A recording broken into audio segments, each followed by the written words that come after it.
Good evening, YouTube, and welcome to the FPL PubCast, the weekly preview stream we do on the channel at 6 o'clock on Wednesday. And in this Game Week 8 preview, I'm excited to be joined by, well, it's one special guest, but in a way it feels like two special guests because it's been so long since Andrew's been on the show. First of all, I'll say hello to our special guest, Nathan Bacon of Nathan Bacon FC. How are you doing, mate? Hello. Yes, I'm all good, thank you, and I'm excited for this one. Yeah, your second appearance on the channel, of course, but first on the podcast. And Andrew, you've been sorely missed for about 8 weeks now. I think it's been, hasn't it, mate? I don't think I've been that sorely missed. I think Darius has done a grand job filling in for everyone. Yeah, well, he's like two guests in one. He keeps up the banter, doesn't he?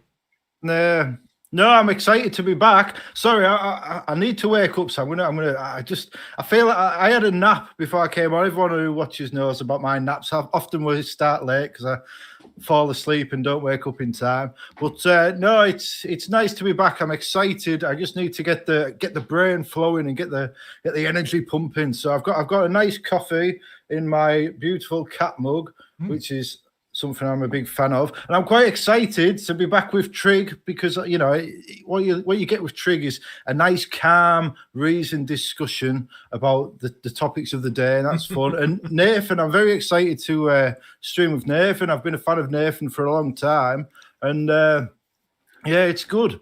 Because Nathan obviously is a very unique YouTuber in the FPL sphere because he's like. You always remind me. Do you know Max Fosh? Yeah. That's the vibes I get from you. But I feel like people maybe see that kind of like you do the challenge at the start, and people maybe like write you off a little bit. Oh, he's just a YouTuber going for the challenges, get them early. But what I would say to that, to anyone watching who is doubting the ability of Nathan Bacon, is that. Just because you're attempting to become like world number one in the first couple of game weeks, it's still a very difficult thing to do. Oh, he just plays his chips and gets a high rank. Well, thousands and thousands of people play the chips, and of all those thousands and thousands of people, Nathan Bacon is the best, or one of the best at the very least. It's hard to take on the Malaysian superbots, but he does it year after year, and I feel like I'm looking forward to really digging into Nathan's brain tonight and getting some of that, removing some of that niche gimmick character perception some people might have of you and exposing the true FPL genius within. What an introduction that is. Major just made me laugh there in the chat. He's saying, Jesus Christ, forgot I tuned in the stream early and thought Gary was someone breaking into my house. And of course, I am joined by co-host, as always, the amazing Trig. How are you doing, Trig? Yeah, good. I've actually, it's 5 a.m., 6 a.m. now, but I've just been out for a run to try and wake up. But if Andrew's like this before he's had his coffee, what's he going to be like when he's finished it? We weren't. All I heard was my voice stuttering. I'm quite nervous. I've not been live for a while. But we'll get on to Nathan's chip strategy in a bit. But we were also saying, me and Nathan, before we started, of course, this year is much more viable because we actually have full chips, don't we? Okay, so what we're going to do in this one, we'll go over our teams from Game Week 8, have a bit of a chat about some of the talking points this week that seem to be going around, have a look at the games and the odds and stuff like that, and then we'll go over our teams for next week, including my wildcard, which I hit on Sunday night and has changed a little bit since Monday for anyone who watched the solo stream I did then. Just a reminder before we do that this stream is done for charity. Any money we get from the podcast, this is from super chats or ad revenue or anything like that from this Wednesday night stream goes to charity, specifically to Mind UK and Street Child United. Yeah, please do hit the like and subscribe if you're new around here. And before we have a look at teams, I'll quickly say hello to everyone in the chat. Hi to Hippie, who's been helping me out with my wild card on Blue Sky the last couple of days. Hi to Jemima. Hi to Geddy, Cal, Dan, Claire, Chris Woodstock, Podner, Sharp FPLs, Halal, Srinjoy, who became a channel member, and hopefully I'm saying your name. Hopefully I'm saying your name right, mate. John Sparta, we've got the double pivot lads in. Gary, what moves has review told you to do, pal? Well, we will get onto that. We will get onto that. Greg and Bryn and Michael, lots of people in early tonight. Okay, so we'll start. We'll go through the teams in order of where we finished last game week, and he may currently be the highest ranked content creator as well, but you had a pretty horrible game week, Nathan. So what I'll do, Nathan, is I'll just read through the team quickly, and then I'll ask you to give us a chat through it. So Nathan is on 40 points. Which is obviously not a great game week, but he is 104k, which we believe is makes him the highest ranked content creator. I will say with an asterisk, we believe. And he has Rare in goal with 6. Trig? You haven't put the graphic out. Oh no, sorry, you have. I'm looking at Lacroix. I've actually learned how to say it. With 1, Senesi with 2, Van der Ven 0, Salah 2, Semenyo 4, Kudos 2, Reinders 1, Haaland captain 26, and then Bowen and Pedro both on 2. Yeah, Nate, do you want to talk us through your game week, but maybe also your start of the season? I'm assuming you've hit all the clips again. Yeah, you had to choose the 1 week where I've had the worst week of the season, didn't you? Because before this week, the lowest I was 18k. But yeah, 100k. I mean, all things considered, it's pretty damn good at the start of the season, I would say. But it obviously doesn't feel. Oh, sorry, my microphone dropped that. It doesn't feel as great this week because it was a bad week. But yeah, certainly a good start. So for context for some people, 2 years ago, I decided to do the chip strategy of just using all 4 of my chips right at the start of the season. And I will be honest, I did that for YouTube content because I make YouTube content. I thought I'd just bring something different to the FPL space. Nathan, your volume is going up and down quite a bit, mate. Sorry. I'll try and sort that out now. There you go. Yeah, but 2 years ago, I reached 3rd in the world in the first week. It was halfway through the week, but as soon as I, live FPL showed it, I got the screenshot. That's all I needed to do, really, then, wasn't it? Went in the Twitter bio for 2 years and complete. That season, I then didn't really take FPL seriously. The rest of it, I just decided to have a bit of fun because, it is just a bit of fun to me. This year, though, I thought, sorry, it's dropping again. I have to sort something out. We got double chips, so I feel like it is actually a viable strategy. But more importantly, the 5 free transfers we're going to get around AFCON, that now essentially is, I'm seeing that as like a free mini wildcard. So I used my wildcard in GAMEWEEK 3. Yeah, GAMEWEEK 3.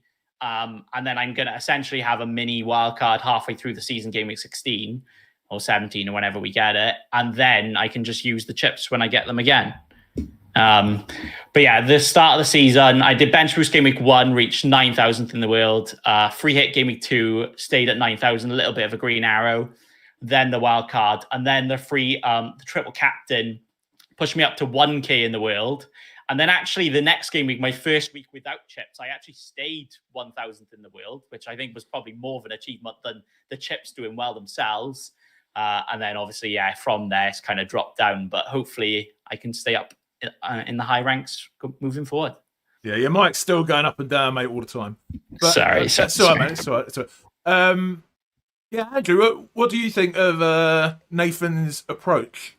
Quite ballsy in it, but much more viable this season with all the chips available. I think it's obviously a viable approach. I think it's a viable approach any season, really, even though it wouldn't be the one I would take. Because I often think in this game, it's a lot easier when you're ahead of people, because then all you need to do is make the sensible moves, whereas it's the people behind that have to take the risks. Now, obviously, if they've got chips in hand, it does make taking those risks a bit easier. But certainly this season, I think it's a very viable strategy. I think it's one a lot of people maybe look back on and wish they'd done themselves, certainly with regards to bench boost, which people are a bit up and down about, but I quite enjoy the bench boost. But like this is what I was saying earlier. Like you look at this team, this is a quality team. You know, Nathan is not.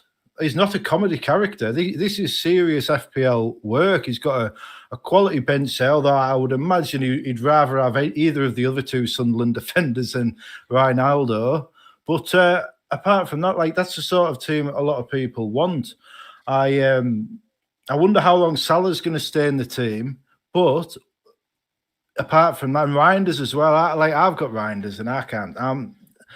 I'm bored of him. I'm bored of the tedium of the 2 points. But no, I think it's a good team, isn't it? Maybe lacking a bit in Arsenal defence. I do not like that. The worst goalkeeper pick on the game, David Raya. All he does is block off the three Arsenal players from the outfield who get lots more points. You never get save points. You never get bonus points. You just get 2 points or 6 points, and you're paying premium prices for it. You'd be better off with Nick Pope, which is a bit of a teaser for later on in the show. Any thoughts on what you're going to do with Salah, Nathan? You're mute now, mate. Trig, well, Nathan's sorting his mic out. What? Any thoughts here? I mean, I guess the one thing with using your wildcard and your chip so early is it does make it difficult to act between now and after Christmas, doesn't it? Yeah, this is a problem. I mean, he's done really well using that strategy, but a lot of people didn't. I mean, it's not just as easy as using your chips and being top 10K. It's like he's done really well to achieve that. I mean, most people wouldn't have got anywhere near that if they'd used that strategy, would they? No, I wouldn't. I mean, he's obviously picked a very good starting team that hit the ground running, because the template didn't hit the ground running, did it? So he's obviously picked different players than the template to start his season. And he's, like I said, he's hit the ground running. So it's paid off. And okay, he's going to lose a bit of ground now, but he's still going to be ahead of where he would have been probably if he hadn't used his chips. Yeah. So he's done well. But like I said, you know, not everybody that uses that strategy has done well. So it's not an automatic route to being top of the league. Yeah. Nathan, do you want to try? Sorry, go on. I was just going to say, I mean, like this is what Trig's saying. It is a fantastic start, however you look at it in any context. I mean, you look at someone like Praz, who is an elite operator. He's some at 2.5 million or something. Now, Praz might have a couple of extra trips to play, but is he going to make up, you know, 2.5 million places using a triple captain or a bench boost? I just don't think so. You know, this is quality FPL play. And of course, the hardest thing to do in this game is to actually get the points on the board. And we like saving our chips because we think, oh, I've got my triple captain. That'll be an extra 20 points down the line. Oh, I've got my bench boost. That's an extra 30 points in a couple of weeks. But then you see, like with Darius last weekend, he used his bench boost. Sure, he was going to get an extra 30 points and beat Nick Triggerlips, but he got 4 points and a defender on goal from his bench boost. So you can't, you know, 2 points in the hand is worth 10 points in the bush, so to speak. And you know, Nathan's got the points on the board, and we might have a couple of trips which could go either way to catch him. But can we catch him? That is the challenge laid down for us. Yeah. Nathan, do you want to try and come back in, mate? See if you might. Yeah, can you hear me now? Yep, you sound good. I am on a different microphone, so I might sound like I'm in bloody airport cabin or something. But sounds fine. Cool. Yeah. Salah, what's your plan with him? I know. To be honest, that's probably I know you can always talk about if buts and maybes in FPL, but if I had got Saka in instead of Salah a couple of weeks ago, then I probably would still be in like top 10K or whatnot. But I don't know if I've missed the boat with Saka. To be honest, I am looking at Enzo Fernandez this week, and I might even do something like a Salah to an Enzo Fernandez and then upgrade elsewhere. I want to get Gabriel in, and then I'm thinking if I get Gabriel in for a bench defender, then I can sub out like a Senesio or Van de Ven, and then probably upgrade my bench midfielder to keep Reinders on the bench. Because Yeah, right now, as you can see, I've got 0 mil in the bank. It's like pretty spot on in terms of what I've done with the price kind of structure, but there's not really much else to go where I've structured it because, there's not really any big premium players around anymore, is it? I've got the Salah, I've got Haaland. If I drop Salah down to anyone, I'm then having to spend 4 or 5 million in the rest of my squad. So, yeah, I mean, is it that terrible to keep Salah? Probably not. But then at the same time, he's got the good fixes like coming. It's more for the money, isn't it? Because if I'm not going to do anything with that money, then it's like, what's the alternative? But then it's what I could do with that money that makes it up elsewhere that makes it worth it more than anything, isn't it? So just I have the same problem with once you become inflexible, don't you? When you have no money in the bank. And you have a player that's kind of holding up your entire team, isn't it? Like salaries were yours, stopping you getting Gabriel, various other assets. But difficult player to sell, isn't he, Salah, once you've got him? Nathan, it's good to say, before we move on for your team, I mean, obviously you said, you did the 4 chips in the first 4 game weeks as a gimmick originally, but you've done it this season. Will you be planning to do it again next year? I mean, is it a viable strategy? Yeah, I think it's worked. I think personally, FPL is supposed to be a fun game, and I've certainly had a lot more fun at the start of this season compared to the rest. I feel like the chips has become very template, and especially now there's less double game weeks. I think there's only going to be once or twice opportunity to use them, especially later on. Obviously, we're unlikely to get double game weeks at the start of the season anyway, so we're having to use the chips at the on a single game week. And yeah, I think what using them at the start gave me is that it gave me those 3-4 weeks of looking at how teams play. Liverpool look very different this year. Man City heavily relying on Haaland, and it gave me those couple of weeks of just using the chips, and then wildcard not long after once you get a bit more info on the teams. Yeah, definitely worth considering, I think. So we'll move on to Andrew's team. Andrew, second worst of the week, but considering you were rated 9 million last time you were on, mate, it's a bit of improvement for there. So Andrew's 55 points, 2.5 million rank, same as Praz, apparently. And his team is Pope with 2, Porro with 1, Gavadio with 0, Senesi 2, Saka 7, Kudos 2, Reinders 1, Semenyo 4, Voltamada, have I said it right? Yes. Come on, I've been practicing that last. Voltamada. With 8 and Pedro 2 and Haaland captain 26. Yeah, so Andrew, do you want to talk through your game week? Yeah, well, I'm 5 points behind Praz. I can't remember his exact rank, but I was going over it in my video that I was recording earlier, which should be out tomorrow or Friday morning. So it's a good one. Run down a few of the content creators. Yeah, all right, you're telling me. Yeah. Right. So, yeah, I mean, obviously I got a lot of stick for taking a hit for Nick Pope this week, and got a lot of stick on this program as well, which was, I thought, quite rude. People say, why is he doing it? Why is he doing it? When I'd made 2 videos explaining why I was doing it.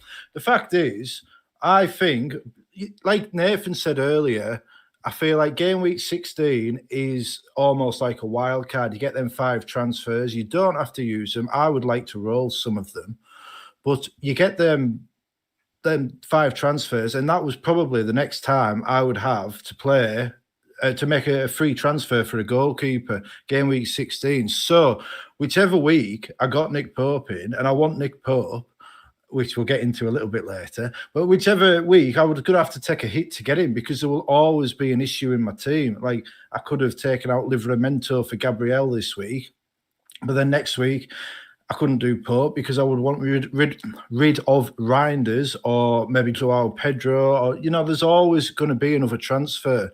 So for me, I will always have to use a hit until game week 16 to get Nick Pope in.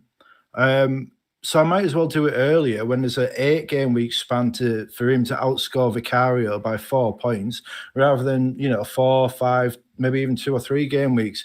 You're increasing the opportunity for the variance to fall in your favour.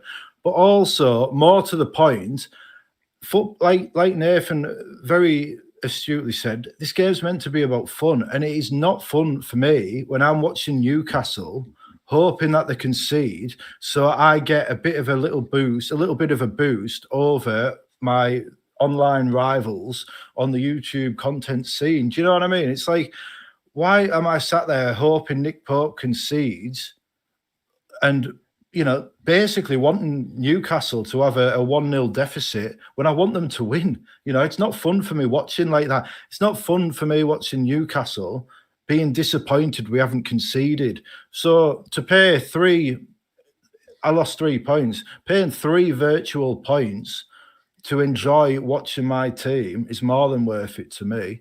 The rest of the team is what it is. Like Gvardiol being benched was a bit of a blow. I did not see that one coming, which is going to force my hand in the transfers because Agbadou and Livramento aren't playing. Now, if Agbadou was playing, he would have stepped in. I could carry that. But now I've got 2 non-playing subs and 2 in Porro and Gvardiol, 2 starting defenders who have been rotated recently. I need to address that situation. So that hand's been forced. Midfield, I don't like Reinders. The rest is fine. I'm glad to have Longstaff in on the bench because I don't need to think about my starting team. There's no pressure to which one am I going to go for? I'm never going to go for Longstaff over anybody else in my team because why would I?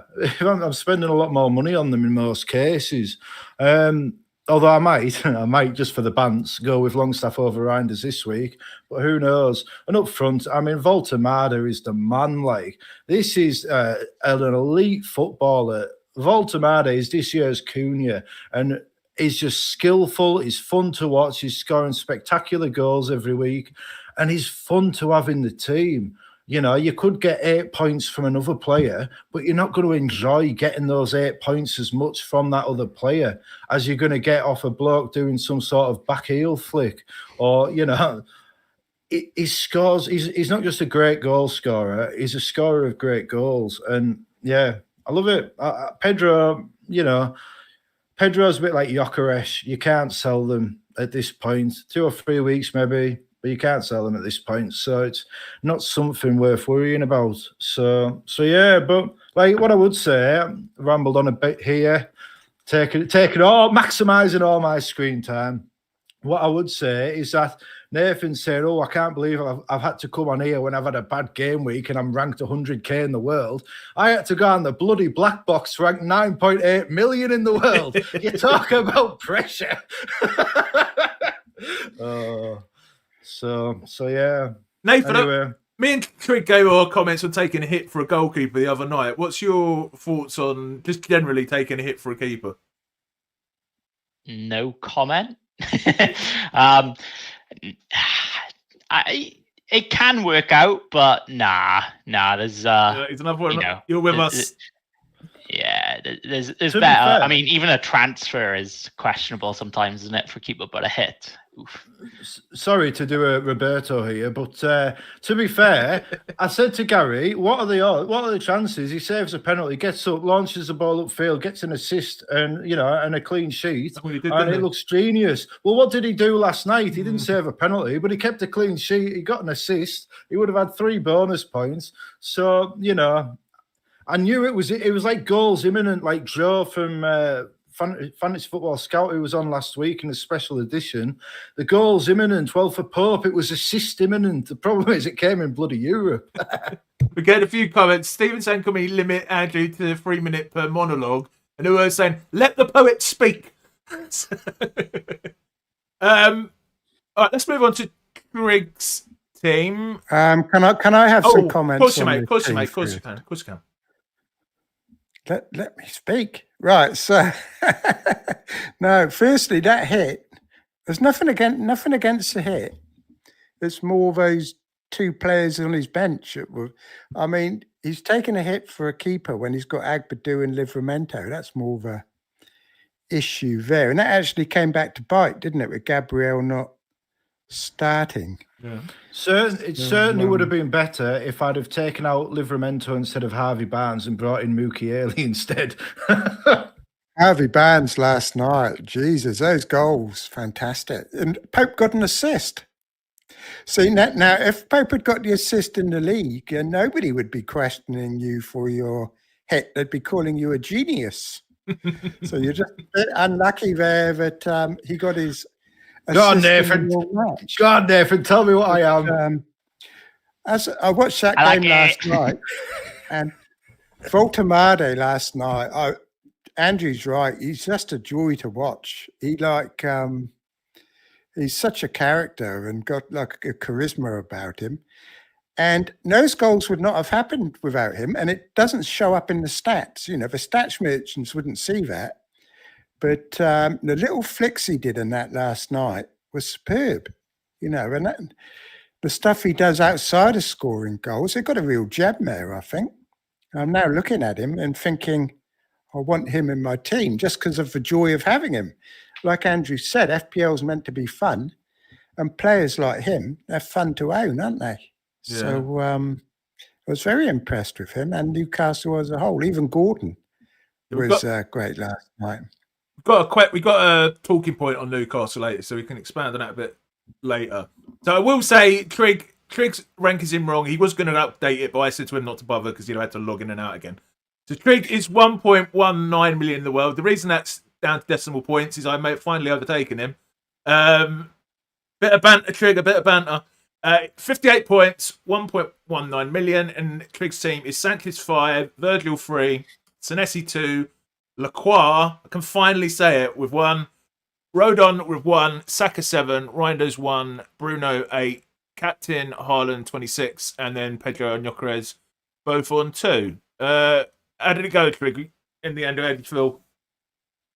Not too bad. I mean, I was expecting a red arrow this week. I didn't have a great looking team, and I saved for transfer 58 points. I think without the chips, if everyone hadn't been playing chips, the red arrow would have been negligible. I don't know if it would have even been a red arrow because so many people played bench boosts in that this week that it had a huge impact, you know, and I think the bench boosts went quite well this week, didn't they? Yeah. But, and a couple of benching decisions, you know, like Dubravka or Sanchez, Njai or Rodon, both went against me. So I'm not too unhappy with this week. It's like a normal sort of a red arrow. Do you know what I mean? So I'm quite happy with my team going forward.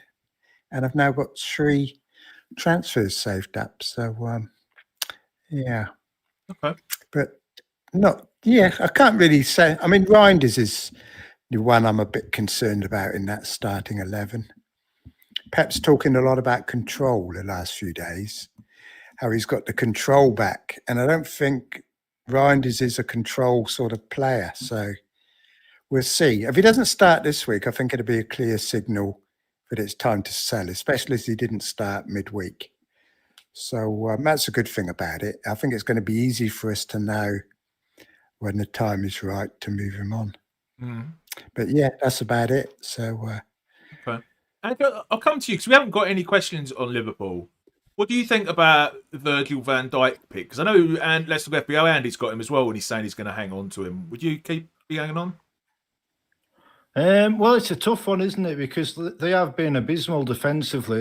As a unit, there's no chemistry there at the minute, and old man Van Dijk is being exposed, and he no longer can handle it. And I feel like we saw this last season when Isak was playing for Newcastle, and he just kept turning Van Dijk inside and out all season. I think Van Dijk is one of those. He's a very clever defender in that he knows how to get the referees on side, so he gets away a little bit with stuff that he maybe isn't this season. But I do feel like you've got Kirkes and whichever one's playing on the other side, Bradley or Frimpong, they're both high up, and then Konate is a bit of a loose cannon at times, and then Van Dijk is just being exposed, and at his advancing age, he doesn't have the ability to be the one-man wrecking crew that he used to be. But as a pick, like if you've got him, it's easy to look at. You could have Gabriel instead of Van Dijk, but it's making that transfer, isn't it? Can you afford the transfer? Now Trig does have a transfer, but then in game week 13, he's probably going to want Van Dijk back. So are you going to spend 2 transfers for 3 game weeks of a different player when Van Dijk could get DEFCONs? He can score from set pieces. And, you know, Liverpool, for all I'm enjoying how much they're struggling, is it 6 games, 4 defeats in a row or something? Yeah. I love it. You know, I think I read somewhere they've won every game with Ekitike and lost every game with 125 million man Alexander the Turncoat Isak. I mean, Judas. that's a fun stat for me. But at some point, Liverpool are going to click. They are the champions of the country. And when they do, Van Dijk's going to feel like an obvious signing. So is it worth the transfer? I mean, I would say it is, to be honest. I don't really rate the defence. I would get in Gabriel, and then if I was Trig, I would get in Gabriel maybe next week if he wants to have an extra transfer in the bank, and then decide in game week 13, game week 14, if you really want to get Van Dijk back, because I suspect he probably won't. Just to say, it's not one transfer, it's two transfers, because Gabriel's 6.4, and I can't do it in one transfer, but I wouldn't do it anyway. I think you're saying game week 13 for Liverpool. It's actually game week 12 when they're really good fixtures start, because they're home to Forest in 12. They have been poor, but I think they're going to improve. And he could have easily got a goal this week, Van Dijk. I mean, he is a good attacking threat. And like you said, I am going to want him in game week 12 because the rest of the defenders are rubbish. I mean, I don't want Kirkes or any of those or Frimpong. So I'm just going to stick with it now. And getting Gabriel in is not going to magically give me his points from the last 2 weeks. And he has been scoring at a very unsustainable rate. So maybe over the next 3 or 4 or 6, Virgil van Dijk actually outscores him. I know Gabriel would be the favourite to get the most points. Another assist last night, didn't he? When you're talking about and a goal, and you're talking about, I've got him in my champions. I didn't mind it. But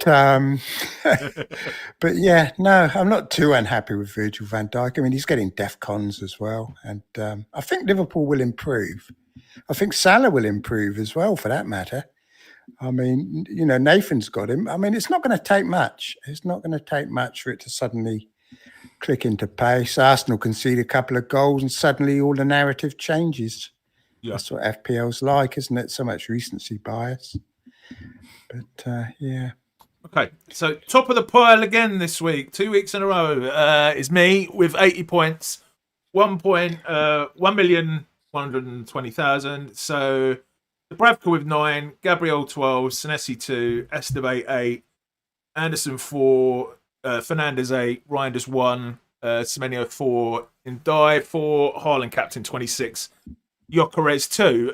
So obviously, there's not really much to say about the game week. I was very happy, and after a fairly bad start to the season, I'm quite happy to be 1.12. But I'll just say the reason I've wildcarded is, and I know there is mixed feelings within our PubCast group about whether I should have done. Evan Nilsson out. So I wanted to get rid of Fernandez to bring Saka in. That was probably my move this week. And Evan Nilsson out, Anderson out, probably for a while. I'd have to deal with them with the 2 free transfers. It was just going too far. I was just getting too far behind the team I wanted. I don't really want Esteve anymore. Don't really want Anderson, Sells, or Konza, or Gyökeres. I wanted double Arsenal defence. So I decided to hit the wild card. Nathan, I'll come to you first. It's been a while since you spoke, mate. Would you have wild carded this if you had the option? I'm seeing Anderson, Esteve. It's like you haven't even made a transfer all season. Yeah, maybe. Because obviously it's not just about who you get, it's who you're selling. And, you know, it's a decent enough team to keep. Obviously it went well this week with the double Burnley defence. But, yeah, I mean, you're probably wildcarding similar-ish players in the end, aren't you? You're probably still keeping your Arsenals in there, your Haaland, your Semenyo. So it's probably an in-between, isn't it? Like, you could, but you didn't have to. Yeah. He had 2 free transfers as well. I did. Andrew, you made the argument to me that you think I should have held it for 12 or 13. Just say anyone, obviously I pushed it now. There's no point in trying to convince me.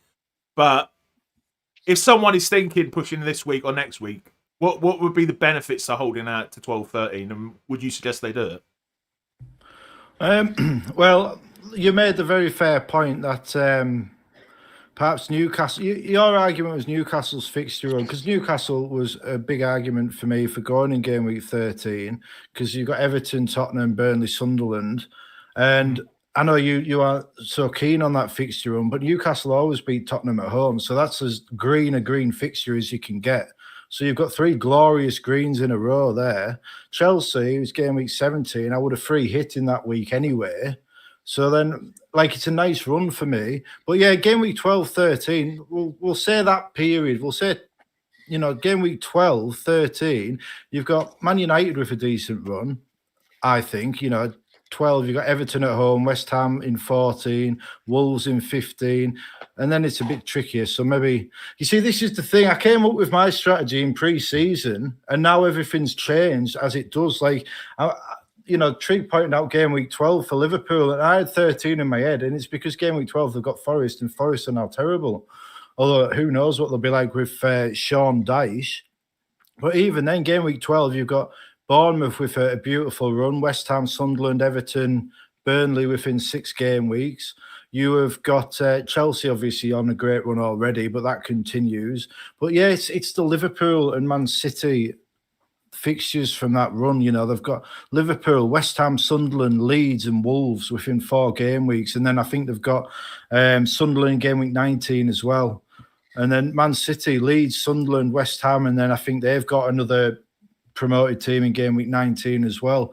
And they are the best fixture runs for the 2 top teams that aren't Arsenal, whose fixtures actually turn.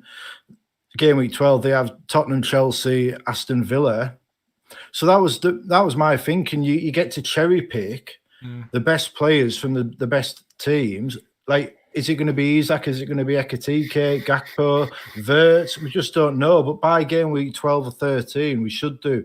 So that would be my argument. But now, having seen how the season's unfolded, I don't think maybe isn't needed. Like you made the point, who you're going to get from Man City? It's Haaland, and that's about it.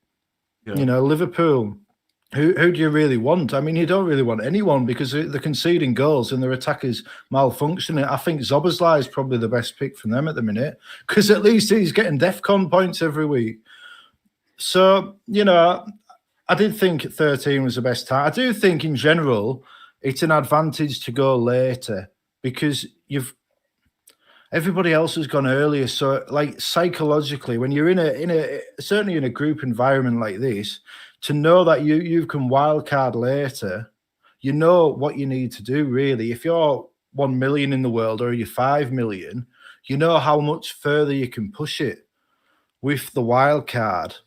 And the later your wildcard, of course, the easier it is to save those 5 free transfers in case of emergency further down the line. Someone like me, I had to wildcard in game week 3. When them 5 free transfers come, I might have to use 3 or 4 of them immediately. If you've wildcarded in game week 13, you can save all of them. And then it gets to game week 26 or 27. You could have 5 free transfers in the bank, whereas me, I'm going to have 1 free transfer and be in the same sort of position I'm in now. So I think if you can hold the team you've got for an extra game week, it always is a benefit because then you're just more advantage to wildcarding as late as possible. I'm rambling a bit. Let somebody else talk. Trig, you agree with that? Like, say, not the my team, but in general, would you hold out to 13 if you don't like your team now? And how much does comment?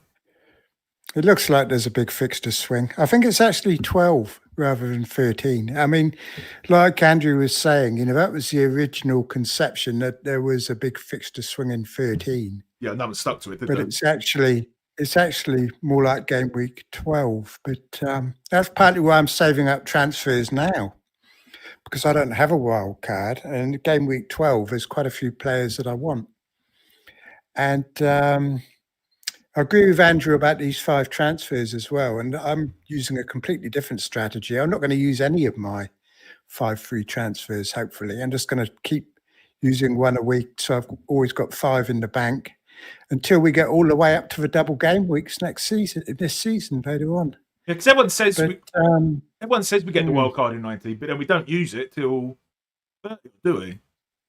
Yeah, definitely not going to use it in 19.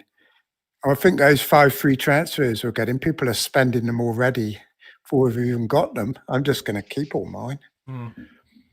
Yeah. But yeah, but I don't think you really needed to wildcard. I think it because when you wildcard, I mean, look at the people that wildcarded last week. A lot of them got Bowen.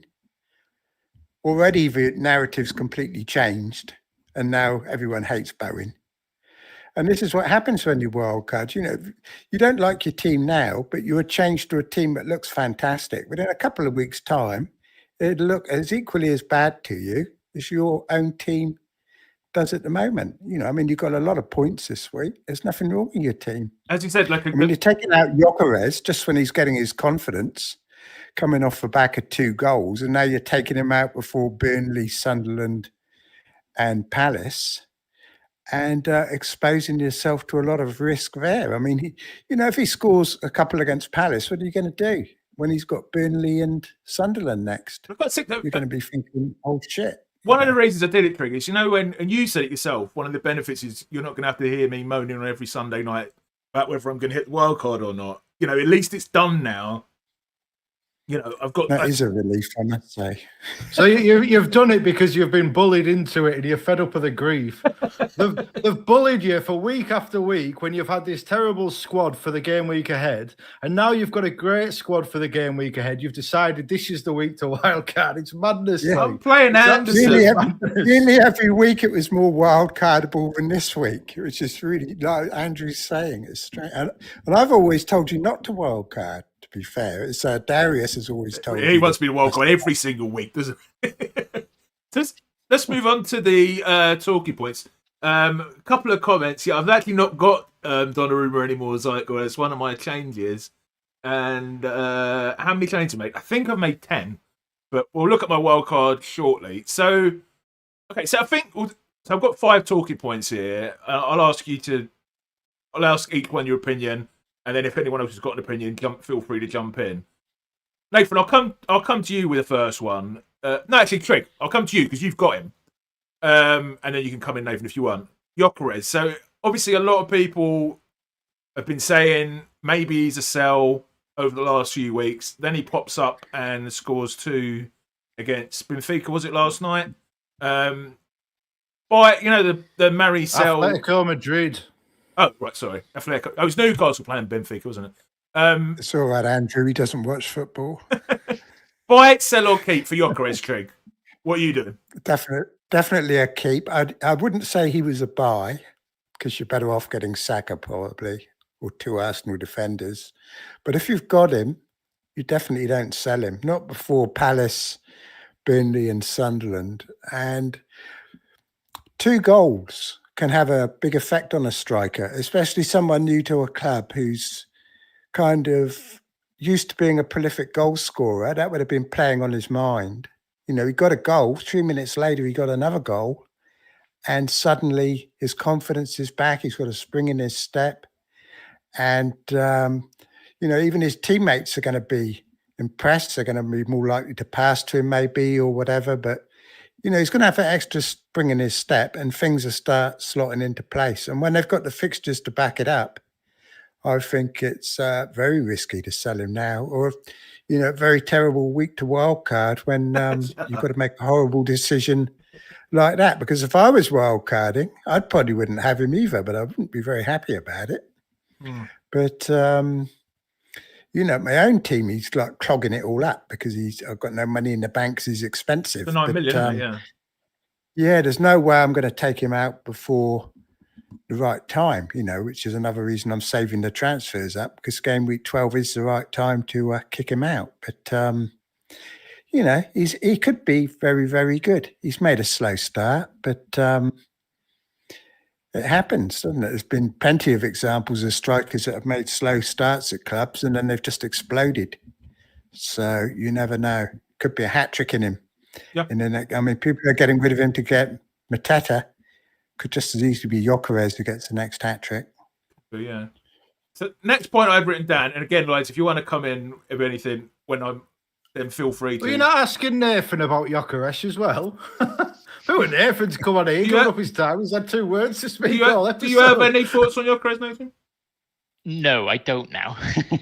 I don't really rate him, but it's kind of like, who else do you even get? Like, yeah, on paper, like a João Pedro or Mateto, but at the same time, no one's really tickling your pickle anywhere else, I'd say. Like, I think he's good enough to keep, and there's mainly because there's not many great options. I guess the good thing about him is because of his price. You can go to pretty much anybody after. So keep him there. When a player actually looks like it could be good value, just get them in later. I've just seen in the chat, Kishant saying Enzo starts and Guyu starts. Oh, Guyu. I thought Guyu would start. You check that out, Trig, maybe for us, mate. While you're doing that, Andrew. Yeah, no, that'd be right. I was expecting that. Andrew, I thought we've got, I'm a Newcastle fan, but let's be honest, you're a resident Newcastle expert. There's been some talk about Newcastle assets, a similar one with Gordon, people talking about getting him out, and then he does all right last night. What are your thoughts on how many Newcastle assets, say for someone like me who's wildcarding, could we be who's worth looking at, and how many? I feel like you really only want a maximum of 1 attacker and 1 defender. I don't think our fixtures are exceptional going forward. We've got Fulham, West Ham, Brentford, Man City, Everton and Tottenham. I don't think it's an exceptional run. I do like Nick Pope. I feel he is the one, because as a goalkeeper, he's going to get save points. And, the way we defend, we restrict chances. And a lot of them are long-range chances or low-value shots for players, which are easier for Pope to save. I mean, you saw last night, they had several shots, Benfica, but they were quite easy for Nick Pope to save.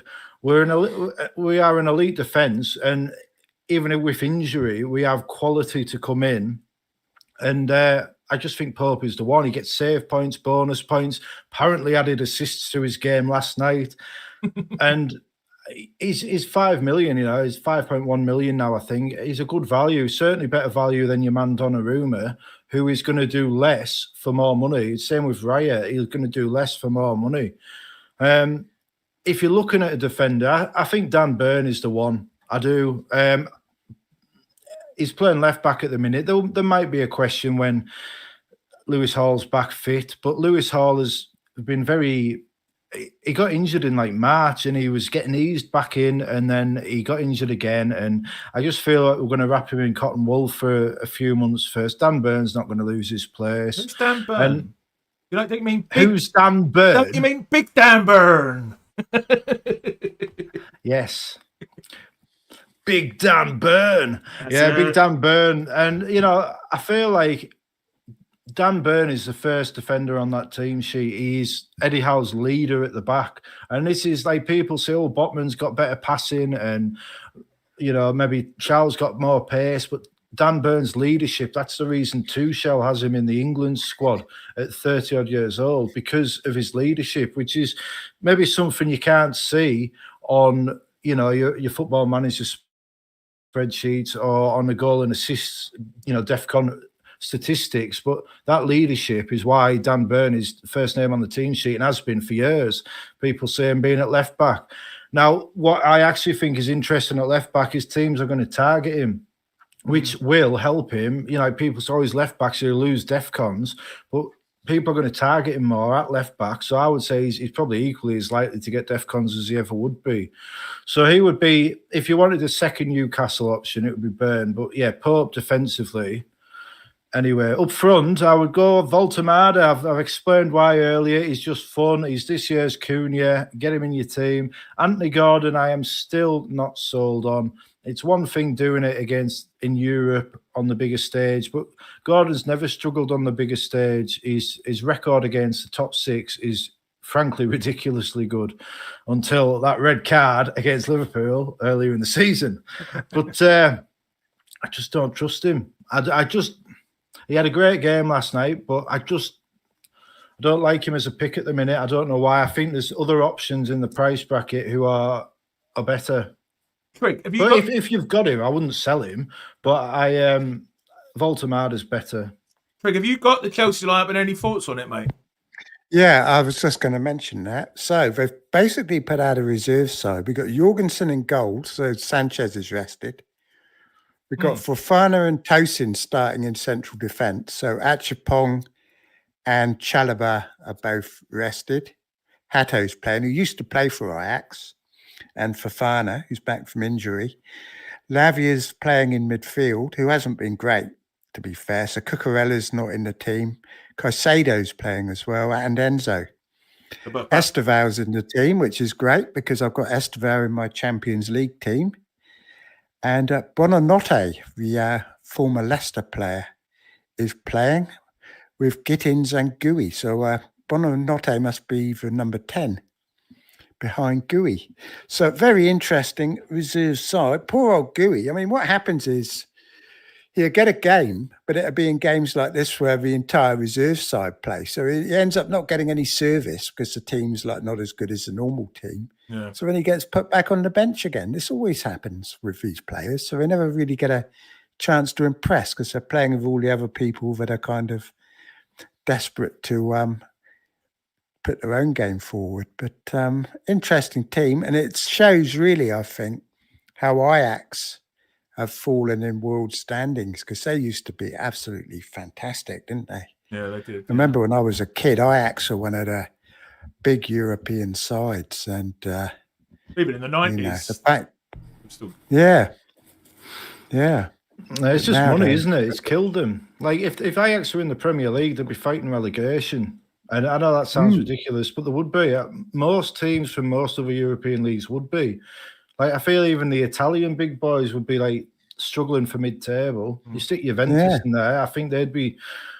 Are Juventus as good as like an Aston Villa or a Bournemouth? I just don't think they are anymore. You know, the Premier League is so overpowered.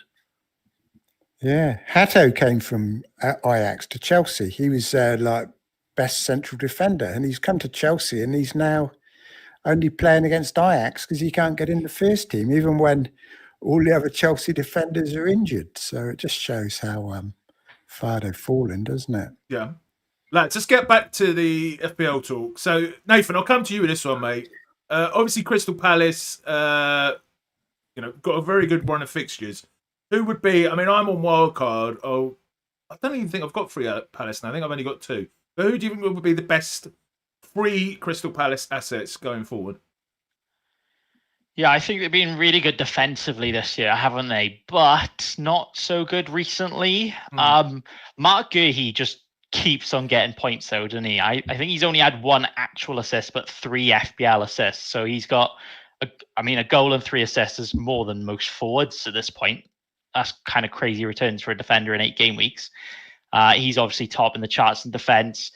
I would be concerned about Guehi moving forward because there's always a chance he could still leave in January, I think. I wouldn't be surprised if Liverpool go in. I know his contract's up at the end of the summer anyway, but I wouldn't be surprised if they do come in for, 20, 30 mil in January. Munoz has been doing really well recently, hasn't he? But at the same time, even though he's had these attacking returns the last 2 game weeks, I think the general consensus is a player like that is probably going to match a DEFCON monster at cheaper price. So do you want to go for 5.6 mil defender when you can get potentially more guaranteed returns for cheaper?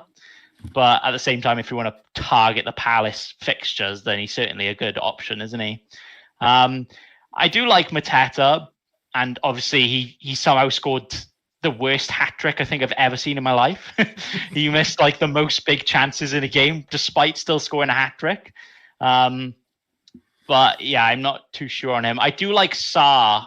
I think Sarr, that price point in midfield, is one that obviously people were looking at him. Then he got injured and he's come back and still done pretty well. I don't think many people have looked at him because he did have that little bit of an injury in between. Trig, this one's to you, mate. A few people have been suggesting I get Chalobah in my wildcard draft, but who's the best Chelsea defender? It's difficult, isn't it? It's Chalobah probably, in terms of he has been playing the most consistently, hasn't he, in the games? Yeah. James is obviously an option. I mean, the manager said he can play 3 games a week now, but although he doesn't Really? actually play him 3 games. Yeah, although he doesn't actually play him 3 games a week, but he said that he is capable of that. But 5.5, he's an option as well. But it's tricky. I mean, once Tosin's back, where he's playing tonight, he's 28. He's kind of a bit of a leader of the defence when James isn't there. You've got Achipong, who scored the goal the other day. He's only 19, so he's unlikely to be regular, but he's got huge potential. And it's difficult. I'd say Chalobah. You go with Chalobah until he's not playing anymore. But he should stay in the team, I think. But not every match, maybe. But they've got great fixtures, haven't they? Yeah, some love for And him. he's been great attacking returns. He's like a cheap Gabriel. Yeah, Srinjoy and Shishant are both giving Reece James some love in the chat. So last point, Andrew, you suggested I put this one in. Waltermada versus Mateta. I'm assuming if you got one transfer, which of these we would be bringing in? And I'll come to Nathan and Trig for... I guess this. Oh, hang on a sec. I've forgotten the best one, and that is Cucurella. Because with these fixtures they've got coming up, I wouldn't be surprised if he gets quite a few attacking returns. Okay. And he's a great player. He is nailed on, which none of the others are. He doesn't get DEFCON, but he's being ignored. He got 8 points at the weekend, I think. He's been getting points. And, he's a good option as well. A lot of people went off him when he got dropped, didn't they? Did he get dropped? I sold him when he got dropped. Yeah, I sold him because I didn't want a rotation risk, and then I brought in Gvardiol instead. Anyway, Andrew, This game, Waltermada versus Mateta, what are your thoughts? Well, you know what I'm going to say. I'm going to say Waltermada. But what I would say is that really I would only be wanting one attacker from Newcastle and Palace at most. So if you have a Mateta, if you have a Gordon, I'd get Mateta, and if you have Sarr, I'd get Waltermada. I feel Waltermada and Sarr is a better combination because it's going to save you a lot of money. But really, the way forwards are going, you could have both. Like, certainly on a wild card, why wouldn't you just get them both? Like Mateta, he's funny because he had a slow start to the season, Mateta, and then he's got this hat trick, and now people are thinking about him again. And last season, he did the same. He did nothing for 19 game weeks or something. And then he got the goals. And then that was it. He was like the main man for the rest of the season. It's usually second half of the season, man, isn't he? Surprising he's gone this early. Yeah. I think also with Mateta, they've got like a lot of people are worrying about the Palace rotation, whereas with Mateta, because of Europe and all the extra games, they're a bit they've never done it before. But with Mateta, you've got Nketiah to cover, so he's more chance of being rested or like coming off for 20 minutes and then playing more often. I'd also say you've got to bear in mind Sarr is somewhat injury prone as well. So if that is a consideration, maybe Gordon and Mateta would be a better option. But I'm always going to say Waltermada because he's my man. But I do think both of them is a viable strategy. You still think? Well, if you want one this week though, it's got to be Waltermada because Mateta's playing the best defence in the league. Do you still think Visser will take his place when he comes back, or is that no? No, I think Visser will get minutes, but like Visser, he's got an injury to his knee, and he's going to take time to get up and running. Even when he does come back, now he maybe come back in 3 game weeks time, but then he's got to get fitness, so he'll maybe get 10 minutes at the end. He'll get 15 minutes. And then the AFCON comes up. Now, the talk is Visser is going to decline at the African Cup of Nations because he wants to make this Newcastle move work. Whether he does or not, how do you drop Waltermada? He's scoring in like every other game. And he's like last night, he was so creative. He's so unique. But the other talk is that Visser might play off the right with Waltermada. And that... Murphy played well last night, but he's not hit the ground running. Elanga's been terrible, absolutely woeful. Elanga, he needs to sort his head out, really. So Harvey Barnes did get 2 goals from the right last night, but that is an option for Newcastle with Visser coming in off the right, Gordon off the left, and Voltemade linking the two together beautifully. So Voltemade's first choice now. All the talk of Visser was to he's the ready-made option while Voltemade settles in the Premier League. Voltemade's settled, Voltemade's the man in the shirt, and Eddie Howe rewards the man in the shirt. You look at Fabian Schär, done nothing wrong for us for years. Malik Chow's come in, he's looked good, and now Schär can't even get a subs appearance. It's going to be the same with Visser. Nathan, any thoughts? Or yeah, I really like Voltemade. He reminds me of a bit of he's like a Peter Crouch regen, isn't he? Like, you think he's just this big, tall target man, but no, he is techie. He is a baller. I do see Palace as a team scoring more goals than Newcastle. I don't know if you agree. And I feel like with Palace, the goals mainly coming from the strikers, whereas Newcastle could share them around a bit. But I think they're both good enough options, and you probably can't go too wrong with one of them. I think they're probably high up on the list compared to most other forwards right now. Trig, I wanted to ask you something, mate. I haven't got 3 Crystal Palace in my wildcard anymore, but you were very down on Crystal Palace because of Europe. Do you think we should be avoiding 3, 2? What's your thoughts? I think they're okay, but I do think that Europe is going to impact on them because they haven't got a deep bench. They've also got a tough Carabao Cup game against Liverpool coming up, I think, haven't they? It's quite important for FPL. Because if they win, we could end up with a short game week at least. I think the double would be in the second half of the season. But, but they're going. I think that was before the...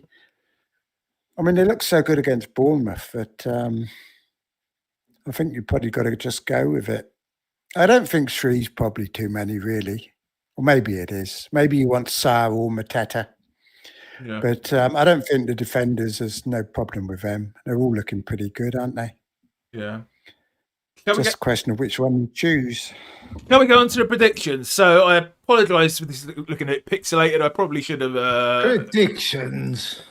Predictions. We're all going to say the better team are going to win, and that'll be that. So let's just say the best team wins, move on. So I'm going to do my usual thing and purr to my nose at this point. Trig, I'll put you in charge of the stream, and I'll hand over to you for the first prediction of Leeds West Ham, mate.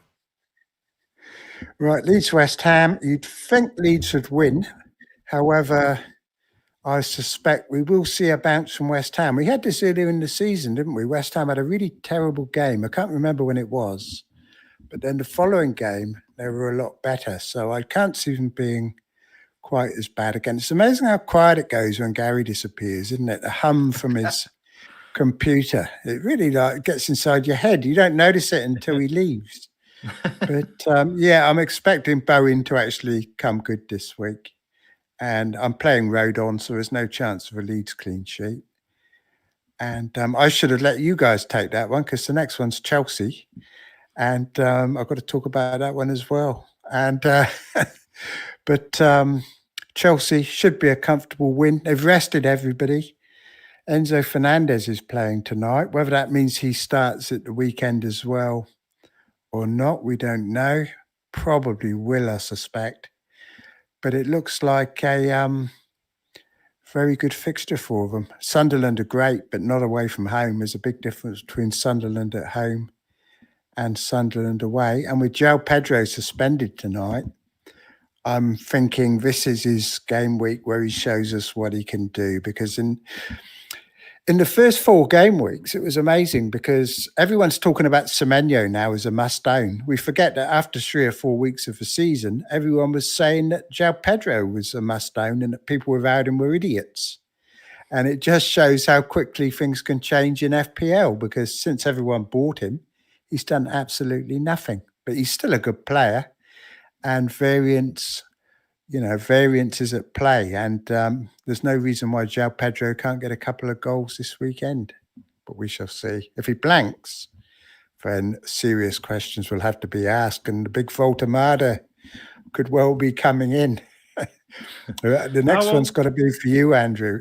What was that? Well, I was going to say about Pedro. We saw last season he was at his best when he had Danny Welbeck to play off, and if he can get Guiu or Liam Delap is back in training now. If he can get one of them on the field, that's when he's gonna be at his best, and hopefully that'll be this weekend because I've got him in my team. I think Newcastle comfortably beat Fulham. I don't think there's much analysis needed. Newcastle at St James's Park, very good. The big win last night with the two wide men. The problem we've had has been the wide men. The wide men haven't fired. The wingers haven't fired all season. We've got, Anthony Gordon, very good last night. Harvey Barnes, very good. Jacob Murphy, I thought was very good as well, even though he didn't get on the score sheet or anything. I feel like this will be a routine win for Newcastle. I would say about 3-0, I would say. And I know in predictions it's easiest to just say 1-0, 1-1, 2-0, 2-1, because they're the most frequent scores. But I do think, especially if Joaquin Anderson's out, I think Newcastle are going to take Fulham to cleaners. Nathan for the next one, I think. So Man United, Brighton. Oh, how exciting. It's really hard to say with Man United, isn't it? Because, you asked me this a week ago and you're like, well, probably Brighton. You ask me this now and it's a bit like, oh, just coming off the back of beating Liverpool. Can they do it again? But to be honest, I would probably favour Brighton a little bit in this game. I don't know. I still don't think that they've got the squad they want to have to play the system that they want to play. And I think a team like Brighton, they can suss that out quite quickly.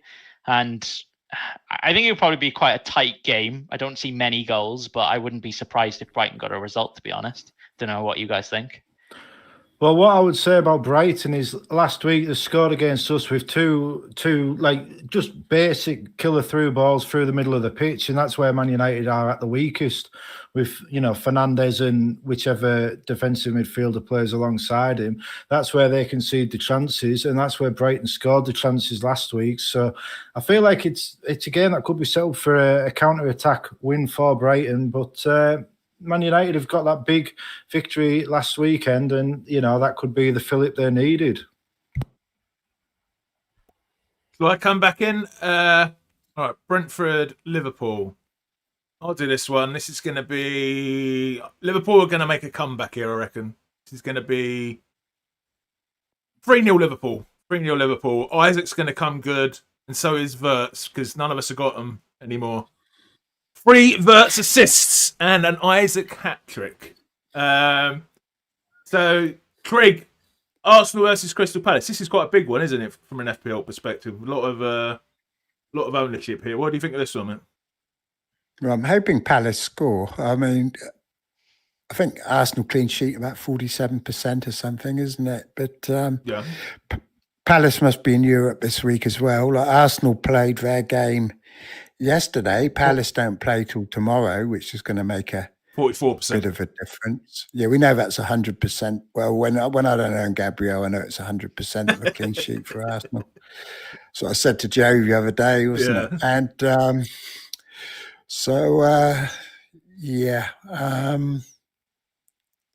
who knows really? Hopefully Gyökeres does something, Saka does something. I'd say Arsenal are going to win. I'd say 2-0 to Arsenal. Yeah. Andrew, Villa versus City. Villa are on a bit of a comeback streak at the minute. Before I get to that, there is a very, very pertinent and important question come up in the chat from my man Uer. Nathan, are you Willem Dafoe's love child? I don't know, am I?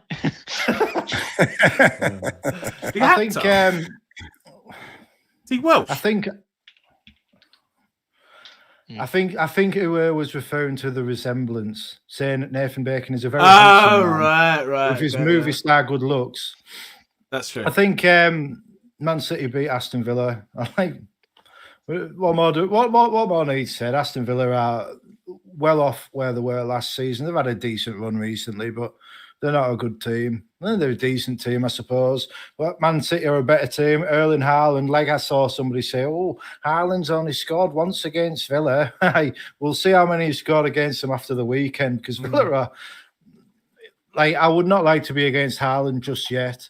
If it was up to me, I'd wait until about game week 12 to play Man City. I think that's when Man City's form will crumble, in game week 12, when they travel to St James's Park. Nathan. Hey, according to the supercomputers, FPL Review is suggesting to sell Haaland this week. Yeah, what do you think about that? On the wildcard draft I got it to do me, it had Salah, no Haaland, which is not happening. Yeah, I think FPL Review's got their own team in this season, and they're just trying to fool everybody to gain a few places in the ranks. Solo have a video out today about Salah, so that's going to be interesting, because they're going to give their take, obviously, on why the algorithms are suggesting Salah still. So that's going to be quite an interesting watch, I think. Past form, past history, I guess, isn't it? He's been around for so long. I have to assume that's it. It'd be interesting to find out why the algorithms are so slow to alter their view, won't it? But I guess they say we haven't had much of a sample, and that Salah could spring back to life as soon as this weekend. Yeah.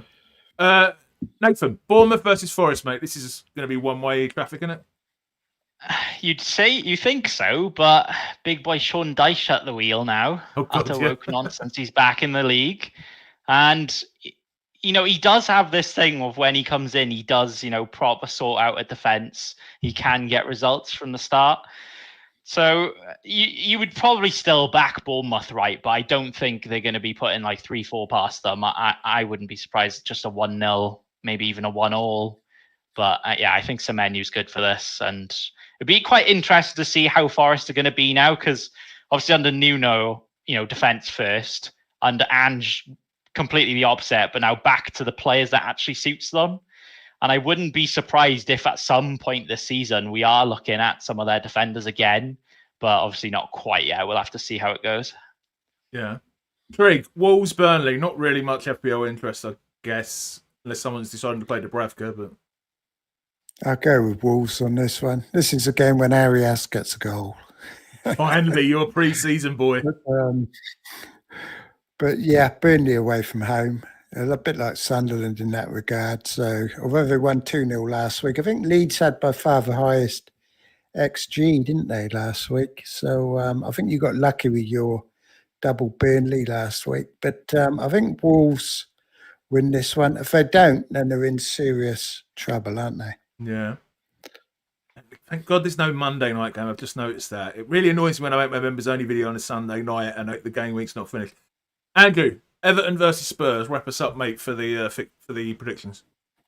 Well, just before I do, I'll just go back to that last game. Interesting statistic. Over the last few games, Wolves are actually the fourth best defence for expected goals conceded. So it surprised me when I read that, but there it is. So I think Wolves will keep a clean sheet. Maybe Krejci will do the business for... Maybe Krejci will redeem himself for Darius at the weekend. Who knows? Agbadou won't play. He's out of fit. Maybe I should gamble on Agbadou. Everton and Spurs. You could start him. He's not likely to come on, is he? If he doesn't, he'll be a decent. I won't need him. He's going to be the thing. Are we doing teams after this? We'll talk about that then. Yeah, we'll talk about that. Everton and Spurs. I mean, it's one of them. It could go either way, really. It's probably the hardest game to call of the weekend, I'd say. But I am going to call it, and I'm going to say a 2-0 Spurs win. Okay, cool.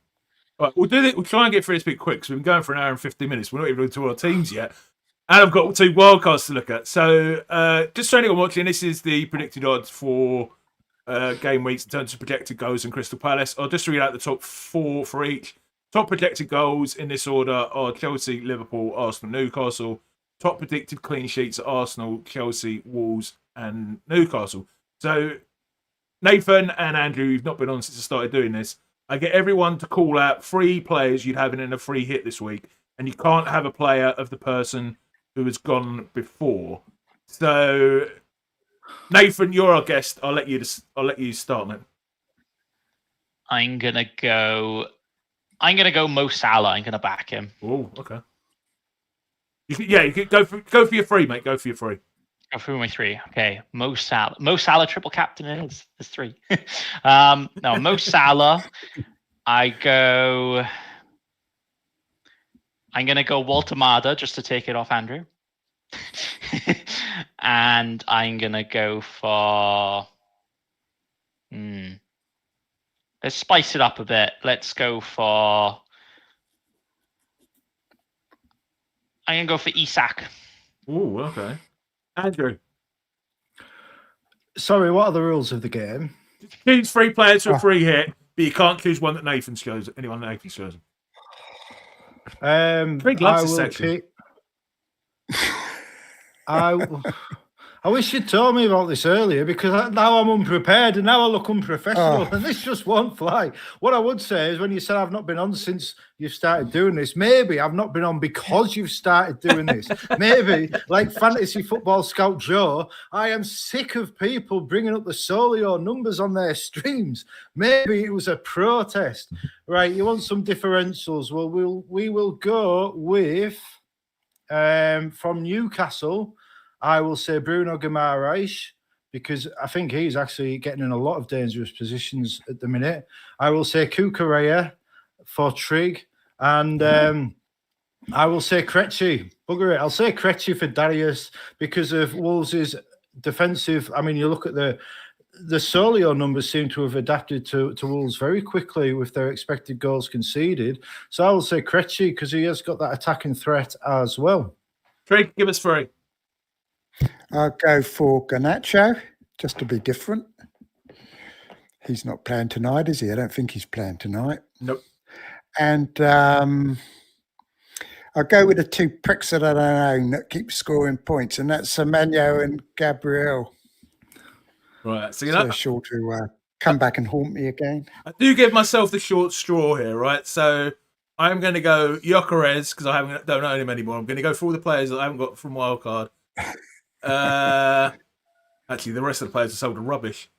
Let's go Evan Nelson, Croupier Jr. and Van Dijk. There we go. All right, okay.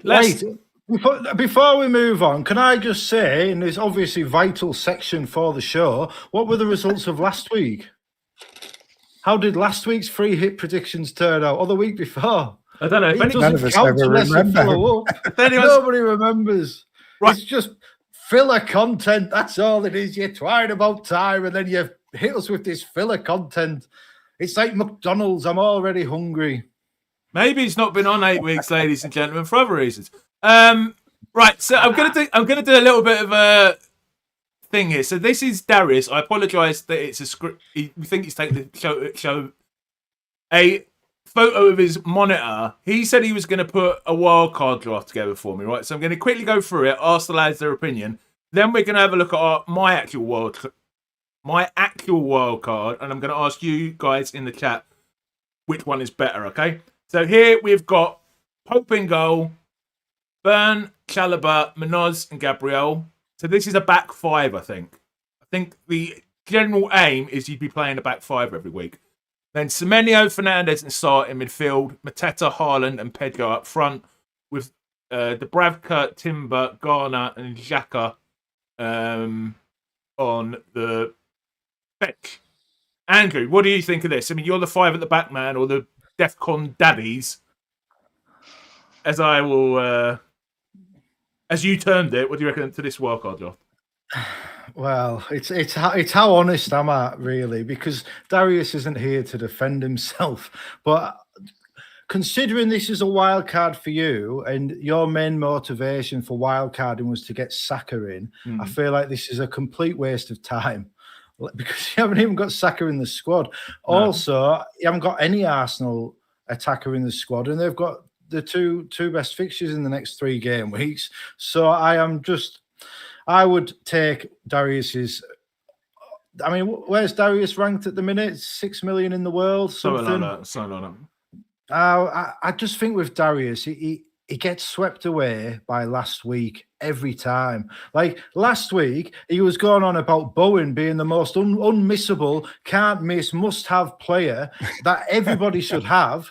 He's not even in this squad. He's got Mateta in. Now, why has he got Mateta in? Well, he scored last weekend. You know, I love the bloke. I think he's fantastic entertainment, but we'll have a look at yours, and I feel like I will prefer that one. Well, that's pressure. Nathan, any thoughts on this one? And 5 at the back in general with the Defcons. I mean, I'm looking at it and I'm kind of thinking, is this the team before the wild card? Because, oh dear. I mean, the players themselves aren't bad, but I just think it's too inflexible to, navigate the next 5, 10, 15 weeks without potentially quite severe changes. So I would probably say not for me. That's all. Trig, any thoughts? It's okay, but I mean, 5 at the back's probably not a bad idea, to be fair.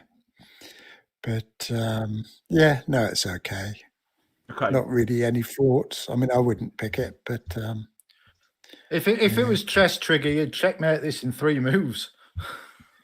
I mean, the strikers are all right. João Pedro, Haaland, and Mateta. Nothing wrong with them.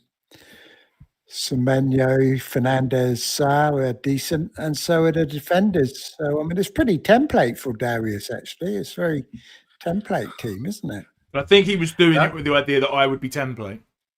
Darius is secretly very template. It's just a different formation. But if you put Timber in there, who would you bench? If you got Timber in, which you would have, then you've got a bit of a benching headache, haven't you? You've got no cheap... who do you get rid of? You have to bench Sarr or somebody, which doesn't make it seem very practical. No. Okay.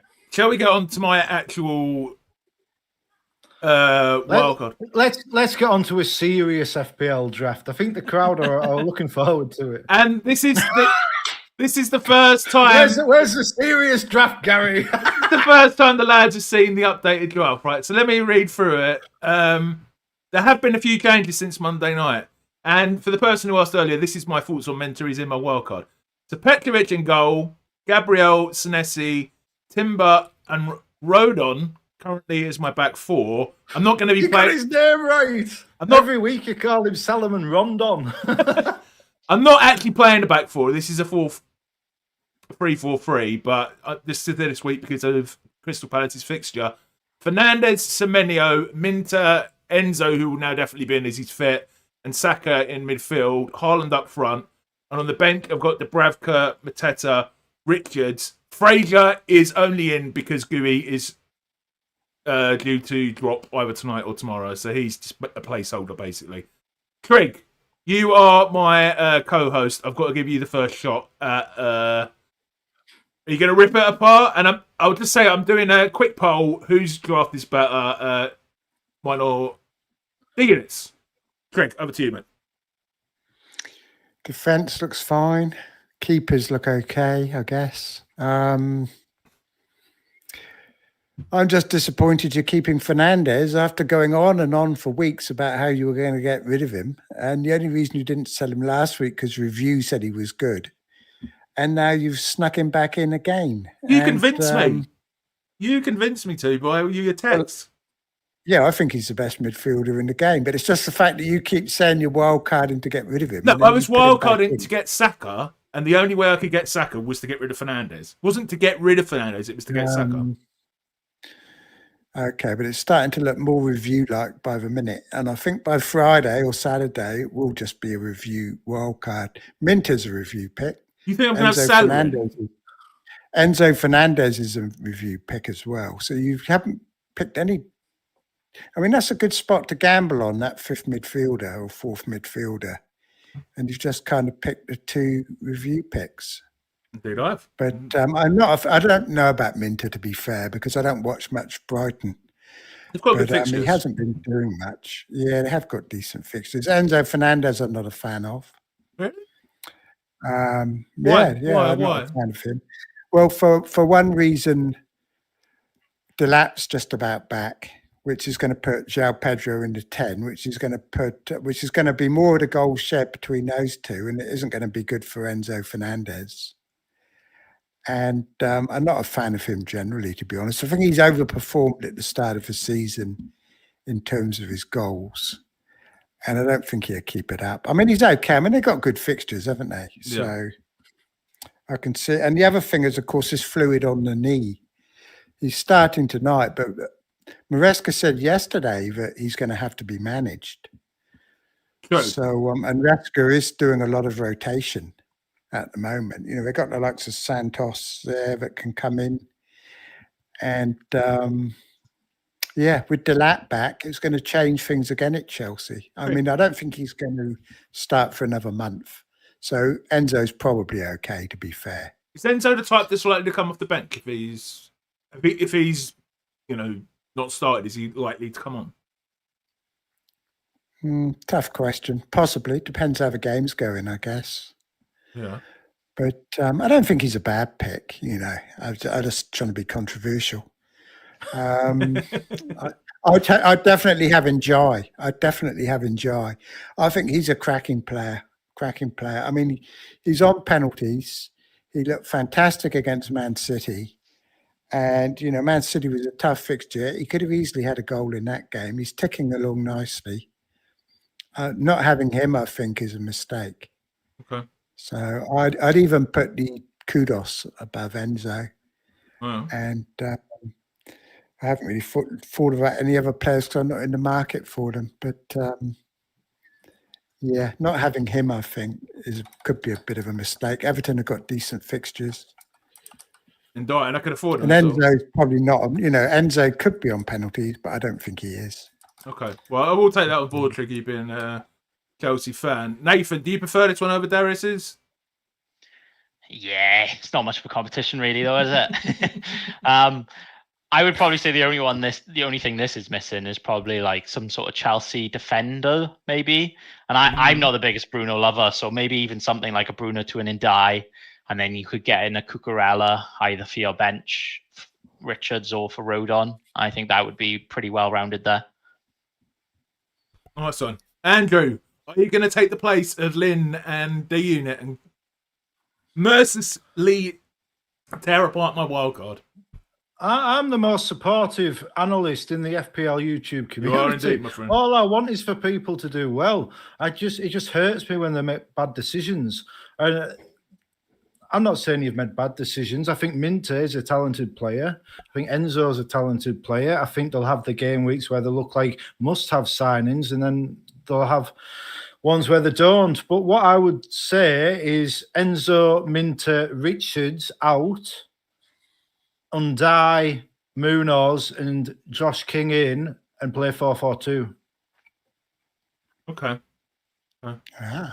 Josh King is very popular and on review. Well, actually. he's 4.5 million. I don't know about review. He's 4.5 million. He's playing up front at the minute, and you just need a sub.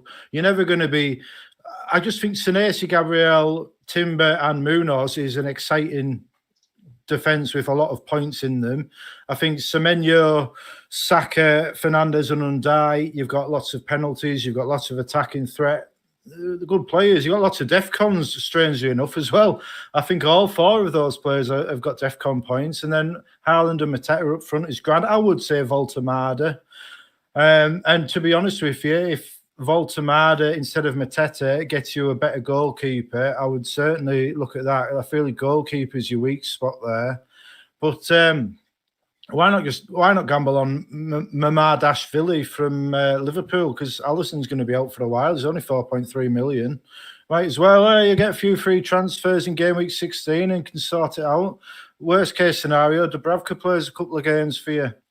If you want to save money, it's not a bad option, except for you're stuck with a Liverpool defender. Yeah. Thanks for your thoughts. I think this may go for a few changes. Probably not that many, though. I mean, partly it will depend on what happens overnight. Happens on the review site when they update their oh, really? I didn't know that. rankings. Let's move on to Nathan's team. So Nathan's got Raya at home to Palace, Lacroix away to Arsenal, Nessie at home to Nottingham Forest, Van der Ven away to Everton, Salah, Vice away to Brentford, Semenyo at home to Nottingham Forest, Kudos, Reinders away to Aston Villa, Haaland captain, Bowen away to Leeds, and João Pedro, nice forward line there, at home to Sunderland. What are your thoughts and plans, Nathan? Yeah, I'm happy with my front seven. I think my attack's decent enough. My defense a bit wibbly wobbly, isn't it? I'm not looking at too many points there. But that's the problem I have with Salah, right? I can't get those defenders up to a Gabriel, a Cucurella or whatnot unless I get that Salah money out. Now, I've only got 1 free transfer and 0 in the bank. So I think I'm just going to roll the transfer. And then I might consider Salah out, maybe to a Saka, and get in an Arsenal defender ready for their double promotion team fixtures. But yeah, I could go whatever way, really. You know, if Salah is all of a sudden looking really, really good and everybody's scrambling to get him in, I'm 1 step ahead. But yeah, I think I'm just flexible on what will happen in the next couple of weeks. Would you not start Rodon over Lacroix? Nah, I don't think so. Why? Nah, because I got booked anyway. You know? You will get DEFCON from Lacroix probably against Arsenal. Yeah. I think, well, yeah. Yeah, I know I'm happy with what I got. Andrew, any thoughts? I'm thinking about João Pedro here. There's been a lot of people, saying he's not really having not taking him out before Sunderland at home, are you? I mean, come on now. No, I mean in general. Well, in general, he might be a sell. We'll have to see what he plays like with GW8 or Delap. And I mean, it's not a question for me, really. He's got great games, so you're just not going to sell him. How many times have we sold players for other players who might get good points, and it just goes wrong? You know, like this is what Pedro does. He's a streaky player, and this is the perfect game for him to get back on that good streak. Yeah, look at Bowen. How Bowen fell 0.3 of a million, and a lot of people sold him, and then he scored a few goals, didn't he? Yeah, I mean, this team looks fine to me. I mean, there are changes you could make, but what I would say is if you are making changes here, you're probably better off like, I didn't hear how many transfers you had, but you want to have 2 or 3 at least so you can sell Salah and get the most benefit from all that extra money would be my suggestion. But then, do you really want to sell Salah before this run of fixtures? I don't know. I don't think you're going to lose. By far the best option this week. Just save. And like you said, he wants 3 transfers and then take out Salah when you can rejig the whole team in one go. No, I mean, the other thing is as well, Salah's becoming quite a nice differential. He's still an excellent player, and he's still on penalties. And, they've changed the style of play and it's not working. Like, what's to say they don't just change it right back to what was working for them last season when he went on that record-breaking run? I mean, fair enough, they don't have Trent Alexander-Arnold now, and that is a massive loss for them. But Szoboszlai's doing a good job at that right back when he plays there. And if I was them, that's what I'd be doing, playing him there, because the other two just aren't good enough. Frimpong and Bradley, they're not good enough for what Liverpool need at this moment in time. But, I mean, that team's fine. I wouldn't be panicking. Reinders would be the one I'd be looking at the most, because... You have to think, too, that Salah's going to be stung by all the criticism, isn't he? After years of being the main man, to have the likes of Carragher knocking him, and... It's going to, he could come back very strong, couldn't he? He's got a point to prove now. Like you say, he's had the criticism, people calling for him to be dropped. Big thing on Sky Sports. But, you can't seriously drop Mo Salah for Federico Chiesa. What's that? Chiesa's done... Chiesa, though. No. Chiesa, though, he deserves more game time. Every time he plays, he comes and assists or gets a goal. It's criminal the way they've underplayed Chiesa. The problem is Gakpo's the best attacker at the minute, and you can't drop Mo Salah. You've just given him a new deal on like 500 grand a week or something stupid. He's like a record-breaking player who's in a bad run of form, but once it clicks, Is he playing tonight? I guess he is, isn't he? The lineup tonight is very interesting, actually. Oh. It's Ekatike and Isak are starting, and then Gakpo and Wirtz. So they're going all 4 of those without Salah. Oh, without Salah. Oh, that's So interesting. I have no idea who's going to be on the right, and both the strikers starting. That is interesting. Mm. So he's obviously searching for the best way, isn't he? I mean, Slot doesn't know himself now, probably, does he? What the solution is? I think Slot is very overrated as a manager, to be honest with you. I think he come in there and he's done nothing to the team. He's just tweaked it a little bit, and they've won the league in a very poor season where a lot of big teams didn't really do anything. And then now he's been given like unprecedented money. Like he's spent £500 million this summer, and he's made that team considerably worse. You know, he's unbalanced it. And he's the results are poor, and like nobody would think Liverpool are going to win the title this season. Like signing Isak after getting Ekatike is one of the stupidest transfer moves I've ever seen from any club.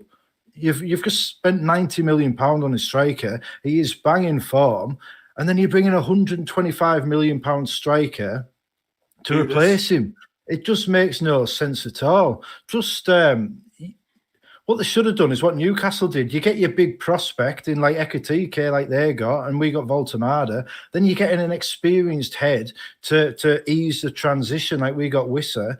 If they'd have got someone in that sort of vein, there'd be a lot. But if they'd have got Ollie Watkins instead of Isak for half the price, they'd be in a much better position than they are now. And we've already seen Ekatike's pals kicking off on Instagram and stuff, with the screenshots of Ekatike plays Liverpool win, Isak plays to lose. I just think, well, Ekatike is traditionally caused a bit of trouble when things aren't going his way, like a young Anelka, some might say. And I think Slot's got a lot to prove this season, to be honest. You can't spend £500 million and get an easy ride. You just can't. And I don't like how he's calling out individual players all the time. Like, I mean, some of his posts, I can't believe I'm going to end up irritating a lot of Liverpool fans. But he come out and he's slagging off players. Like, he seems to, when they lose, he seems to pick a player to blame for that defeat. Or like the time with Ekatike where he absolutely slaughtered him in the press after he got the red card. And then last week he's complaining that Man United picked a different team than what they used to play against him. And it's like, what are you talking about? I don't like him. He rubs me the wrong way, Slot. I don't think he's a very nice man. It's like he took it's like the arrogant prick. It's like the base. You didn't have to call me that. No, not you. But it's like he's taken the baseline of what was there. And do you remember when Mourinho left and what was his name? Avram Grant took them to the Champions League final just by doing nothing. And it seems like a similar situation to that. You know what I mean? Like the players' mentality was carrying them through rather than necessarily Slot's input. Well, they had a great player who was playing for his last big contract, and he carried them through to that title. But when you saw in the big one-off games in the cups, they were terrible. Like Newcastle made them look amateur in that cup final. Salah did nothing, and Liverpool did nothing in that cup final. And I mean, I'm getting told I'm salty in the chat. I'm not salty. I'm sugar and spice, me. And all things nice. Like, if I was a Liverpool fan, I would be pining for Jurgen Klopp because he was just a better manager.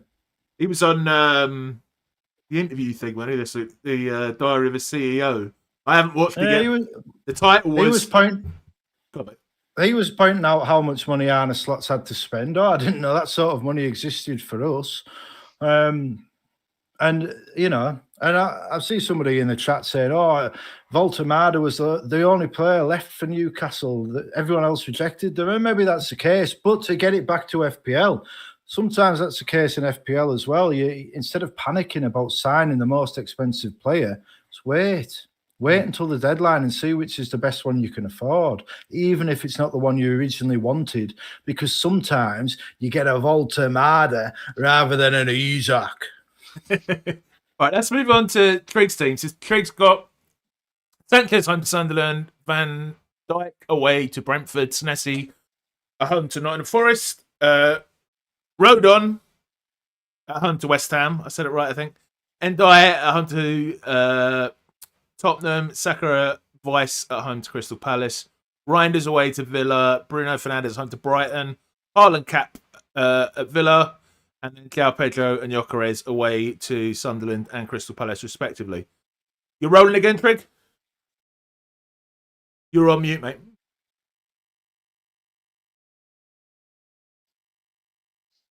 Yep, I'll be rolling this one. Yeah.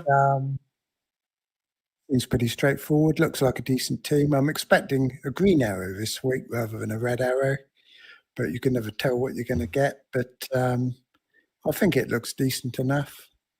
And I'm looking forward to having that extra transfer leading up to game week 12 or whenever it is. So We've got 2 now. Yeah, it'll be 3 after this week. How many are you planning to roll to? Depends if I need to use any. I mean, we don't know what's happening with Anderson yet. I mean, I might use some next week to take out Anderson, bring in an Arsenal defender, possibly. Yeah, I don't think we've had news on Anderson, have we, as to the extent of his injury? No.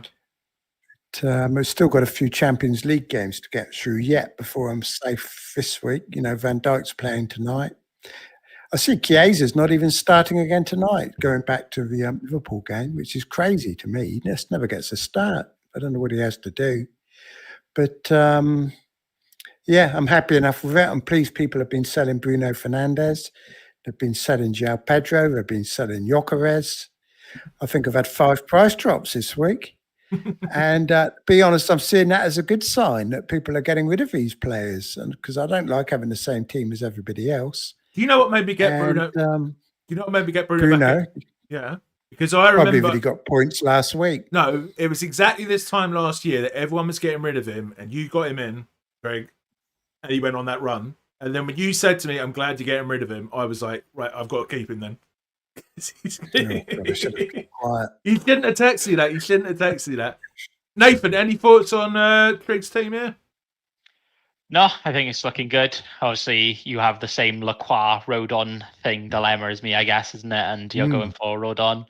I think if you got somebody like a Bowen, that's why I'm going Palace defense, keeping Lacroix in. But I think Rodon, I think he can get some points. I think, you know, the Leeds defense at home and even Sunderland defense at home, you know, we wouldn't normally think of these 4 million defenders would be solid, but you can play them in pretty much every home week this season and potentially expect points, never mind minus points, couldn't you?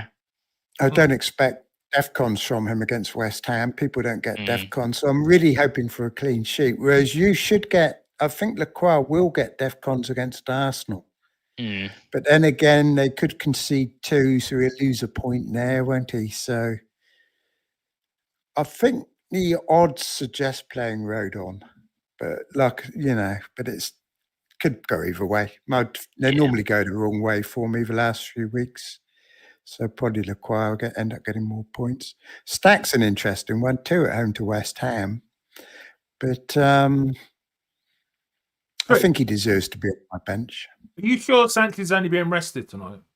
Because he's... Yeah, of course he is. He's been playing well. Okay. Kept a clean sheet the other night. I'm just questioning. Are you thinking?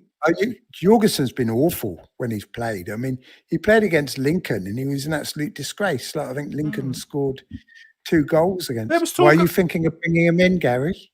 No, not going anywhere near. 4.9. He's a decent option. No, I'd get Pope. If I was going to go for another one. Andrew, I can't remember if you have Reinders. Do you reckon could be a... You'd get Pope, and yet you're on a wild card and you don't have Pope. Over Sanchez?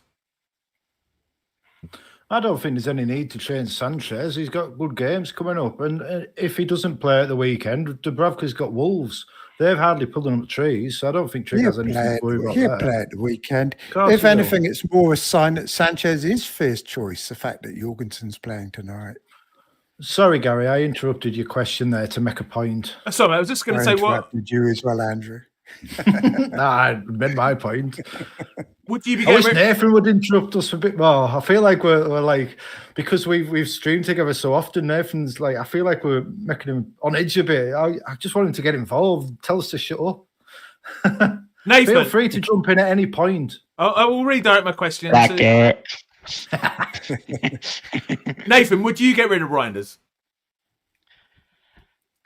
No, I actually quite like him long term. I know he's not been doing it, but at the same time, he's that price playing in. I know Man City have pretty much just been Haaland or nothing, but he is still quite forward and attacking, and going. Maybe you don't want to keep him for longer term, but 13 onwards, their fixtures look very, very tasty. So I'm happy to keep him, more so that there's not that many players at that price. And I think even at that price, he is still decent value. But yeah, it's not a bad decision to get rid of him, but I'm happy with keeping him personally. Okay, let's move on. On a wild card, I definitely wouldn't have him on a wild card if that's what you're thinking. No, definitely not. So move on to Andrew's team. He's got in the top right here 1.5 million in the bank. So I guess that may come into what he's going to say. Pope in goal at home to Fulham. Porro away to Everton. Garvadio away to Aston Villa. Senesi and Semenyo at home to Nottingham Forest. Reinders away to Villa. Kudos away to Everton. Saka. Voltemada at home to Fulham. João Pedro at home to Sunderland, and Haaland captain. How many clinches you got? And you only got one, haven't you? So what are your plans? Well, you've been mocking me for taking a hit for a goalkeeper last week, so you surely know I've only got one transfer. It did compute. I will be keeping it simple, and I will be doing Livramento to Gabriel probably tonight, depending on the price situation. I feel like the problem I have is Porro and Gvardiol have both shown that they can be rotated. Agbadu's dropped. Livramento's injured. I feel like Porro, he played last week, which means his chances of... They've got three fullback Spurs in Porro, Spence and Udogie, and they seem to be rotating them. So I feel Porro could be benched, maybe not. But at the end of the day, Gabriel's the best defender in the game. I've got the money to get to him, and I've got an injured defender doing nothing on my bench. So get him in, and then figure out who to drop. Probably Reinders, to be fair. I think it's between him or Pedro Porro, and it'll probably be Reinders I drop for Gabriel. But we'll see. We'll see. Pedro Porro is playing tonight, so. Well, yeah, there we go. Maybe I could drop Pedro Porro instead of Reinders, but Reinders, who knows? I don't know. It's a coin toss decision, really. I don't think it'll make much difference in the grand scheme of things. Not really worth stressing over. But yeah, I think that would be my move. Livramento to Gabriel. I think if there's one more price swing, I think I've still got enough money. So I maybe could wait, but there's not really any need to wait now Gabriel has played. And then, yeah, pick who to drop. Looks very sensible, doesn't it, to take out Livramento? Yeah, I mean, the other option is I could bring in a Sunderland defender, but that leaves me feeling a bit icky. But I could just bring in a 4 million defender and just have them stay on the bench, and then if one of them starters misses out. But I feel like I've got the money for Gabriel. He's got some great games coming up. I know they play Palace this week, but I think the last 5 games, every defender that's played Palace has got DEFCONs. I think I read earlier, probably from DEFCON Tom Hadley FPL on Twitter. I'm sure I already say that 10 defenders in the last 5 games have got DEFCONs against Crystal Palace, and Gabriel. Was it not? I'm sure it was centre backs who said they got the old DEFCONs against Palace. So, but Gabriel he's the best defender. I don't have him. I've got the money for him. I've got an injured defender. No need to overthink it, really. Yeah, bit of a no-brainer, that one, isn't it? It's quite a straightforward one, really. And I don't think you're going to need more money in your attack anytime soon. So moving more money into defence probably isn't a bad thing for you to do. Unless you need to get rid of Reinders, and then might have an issue with no money left in the bank. But there's plenty of 5.5 DEFCON midfielders that you can bring in for Reinders. Yeah, I mean, I would like to get up to Undai from Reinders, but I just don't. That would rule you out of that, wouldn't it? Yeah, but it's not. I don't feel like it's a priority. And Undai has the African Cup of Nations to come, and Everton's fixtures aren't brilliant. But I feel like it's Undai or Kudos. I feel if something happens to Kudos, I could get Undai. But Kudos and Semenyo don't have the African Cup of Nations because they didn't qualify. So there's just no need to make the change. The sideways moves we're talking about, and I feel like what I need to start doing is transferring out players who aren't playing and getting the best option in return. And that is Livramento to Gabriel. Yeah, it's obvious this week, that one, isn't it? You're not worried about having no Man United players going forward? I mean, not really. I mean, they might do well, but you can't have them all. I maybe bringing a Man United for Saka in game week 12 or 13, but maybe if I sell Pedro, I will use 2 transfers and get Reinders. Maybe I'll do Pedro down to Krupi Jr. and get Reinders up to Mbeumo or something, but it just doesn't feel... I don't have Man United, but I've got Voltemada and I'm happy with that. Yeah. Nathan might be right in that it's a bit of a false dawn with Man United and that Brighton have beaten 1-0 and the old Man United will be back and we'll all be going, how useless they are again. But, we've had this before with them, haven't we? How they seem fantastic. And then next minute, they're shit again. I feel like Man United are the most hyperbolic team in the entire world. Like, Darius and the D Unit summed it up perfectly on his watch-along on Sunday, where he saw the starting 11 and he's there, he's calling for Aaron to be sacked. He's like, this is terrible, this is pointless, he doesn't know what he's doing. And then 2 hours later, he's screaming, oh, we're going to win the league, we're going to win the league, get him a midfielder and we'll win the league. And I'm like, this is just not a sensible approach to football at all. It's just so extreme. It's just like the massive swings in emotions with Man United. And it's the same in FPL because if a player does well, the price will rise 2.2 million in a week. If they do bad, they'll drop 0.2 million. And really, they're an average to good mid-table team that occasionally get a good result against the big teams. And that's who Man United have been for a very long time now. I think there's a lot of potential there, though. There is a lot of potential there. There's been a lot of potential there for years and years. Every summer I hear that these are the missing links until like they lose a couple of games and then Gary Neville's like, oh, they need 6 new signings. And it's like, well, you say that every year, but they keep getting the new signings and they're the wrong ones. Well, Cunha and Buemo, though, I mean, they're decent players, aren't they? I think Mason Mount's good as well. We're going to have to go soon, Gary, because we've been Chelsea match. Yeah, we've been going for nearly 2 hours. I apologise to the regulars in the live chat. We're not going to do a Q&A this week because we've had the FPL poet on with us, sinking us with his magical words. Well, me and you can hang around and do a Q&A with the chat if you want, Gary. I'm not doing anything for another hour. I've got to do the timestamps on that. We could go for half an hour, I guess. You're trying that I don't come on, and now I'm getting. All right. I can hang around. I just have the football on in the background. Nathan, do you want to do a Q&A for half an hour? Yeah, I'm happy for it. All right, okay, all right then. I'll put my Q&A slide up then. I'll need to go to the toilet again. The audience have probably got better things to do, but we'll see. They probably don't watch. They're probably like you, don't watch football. All right, I'm going to put. It'll be 10 minutes by the end of it, and it'll be fine. Get your questions in now. I will put a marker in the thingy.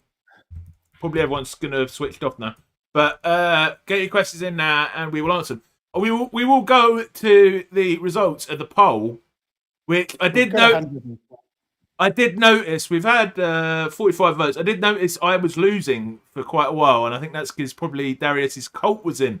But my wildcard draft, Darius, when you watch this back tomorrow, has won over yours by 56% to 44%. Although, to be honest, it is a little bit closer than I would have liked, gents. It is a little bit of a worry. Bit of a worry that your team only just beat it by about What 2 you've got votes. to remember is half of these people want you to make a tit of yourself so they can laugh at you next week.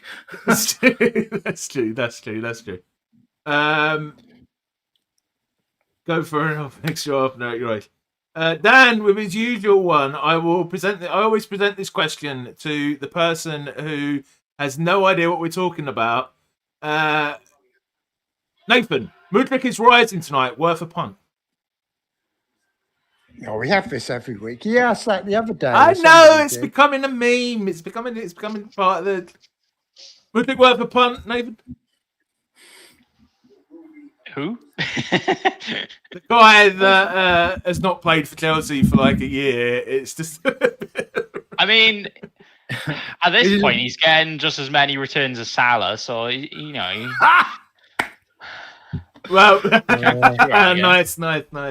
Probably a better punt than Isak, to be fair. Yeah. Okay. Ua has been very lively in the chat tonight. As always, good to see you. Would you transfer out Salah to Konza for Bruno Fernandes to Gabriel before the deadline, or wait and gain another transfer? I would do that immediately before the stream ends and feel better about yourself for an extra half an hour. Like, I mean, come on, that's an absolute no-brainer. You've got a 14.5 million player who's not really doing anything, and a defender who's not really doing anything, and you could get arguably the best midfielder and the best defender in the game. Of course you do that transfer. I would take a hit for that transfer. Hit? What transfer is this? What's the transfer? Salah Konza for Bruno Gabriel. Salah Konza, Bruno Gabriel. I don't know if I would this week. Or wait and get another transfer. I just think Salah could go off. I know people complain about. I agree with that. He's still predicted to be the highest point scorer this week. I must say, Trig, this is something I've noticed in your analysis a lot. You hedge your bets a lot recently. These last few weeks, since you were ill, you're all like, oh, maybe, but maybe not. Oh, maybe, but maybe not. Let's give some hard Trig opinions, and don't say you're a prick nightmare, and that's my opinion, because I can feel it coming. But I do find that my decision is keep Salah for another week. Ooh. Andrew, I'm leaving you in charge of the stream while I powder my nose for a moment. You've got your eyes on the chat. I can't be left in charge of anything. You're in charge, or actually, Trig. Then Trig, I'll give you the question. This is the random. You can't hear my TV, can you? No, yeah, can't. Carry on. Hi guys, Gyökeres to Croupier Junior. We need to know the rest of your team, I think, for that one. And Colo Yan says, who are the best 3 Liverpool picks for game week 12 as things stand? Nathan. As things stand. Let Nathan come in because he's hardly spoken, and then you guys can go. I thought you'd go into the cars. I'm going, but best 3 Liverpool picks. I don't know. At this rate, you might want to get a Liverpool player that's not even starting, so then you can get somebody else subbed in playing for a team that's actually scoring points. I don't know. Like, if somebody like an Isak or Ekitike comes back in and starts to hit the ground running again, then you know those become quite obvious. But right now, like you said earlier, Andrew, I think like someone like Szoboszlai is probably your best bet, but are you really picking a Szoboszlai over some other players for some other teams? Probably not. That's it, isn't it? So, yeah, I don't know. I would personally not do the Salah and Konsa out this week either. And then I would wait one more week and then probably go for a Saka and Gabriel rather than a Bruno Fernandes and Gabriel. Now, am I saying that because that's probably going to be my transfers? I don't know, but that's probably what I would go for. So, gents, what are your views on Gyökeres to Croupier Junior from Bournemouth this week? I don't like that one at all. That was a question from Juan Ikwan in the chat. No, I don't like that one. I think you've got to keep Gyökeres now if you've got him for the next 3. See, I don't mind it as a transfer if it's in conjunction with another one. If it's to get Saka in next week for them 2 nice fixtures, I don't mind it because, you know, your man Croupier Jr., he might not be around for a long time, but he certainly looks like he's going to give you a good time, and then he's at a nice price to sit on the bench. if he isn't cement his place in the team, which of course he may well go on to do. And Palace are a decent defence. Will Gyökeres, I don't know. I actually don't mind that move too much, but it depends what you're going to do with the money next week. So, Nathan, do you have any differing thoughts on Gyökeres to Krupi Jr.? Yeah, it's probably like what you said, isn't it? If it's enabling other moves, then that's kind of the bigger decision, really, isn't it? I mean, after this week, Bournemouth then got Man City and Villa away. Do you really want Krupi? But I assume that if you want him in, it's because you're probably going to bench him for there to get some other depth in. So I don't hate it, but probably better moves out there. Right, moving on, gents. The question is, if you had a free hit and a wild card remaining, when would you use them? We'll go to Nathan. We'll go straight back to Nathan. Get him into the action. Free hit and wild card. Do you want to ask me this? You can't say game week 1 and game week 2. Using trips in the middle of the season. Wait, you can do that? I didn't know that was a feature in FPL. I mean, again, it depends on your team, doesn't it? And depends on what you're thinking strategy-wise. If you use a wild card now and then you're probably thinking you wouldn't use the game week 16 transfers when they come around, they kind of just there to top you up. Or if not, the closer you get to those game week 16 transfers, the 5 free transfers you're going to get, those then become just transfers in the bank rather than a mini wild card of that, don't they? Free hit, I guess it probably just depends on where you're going to wildcard as well. If you're maybe targeting a game week 12 wildcard, you could go just before, just after. Because some teams do have a tough game week 13. I think Chelsea, Arsenal. That's about it. Arsenal, Chelsea as well.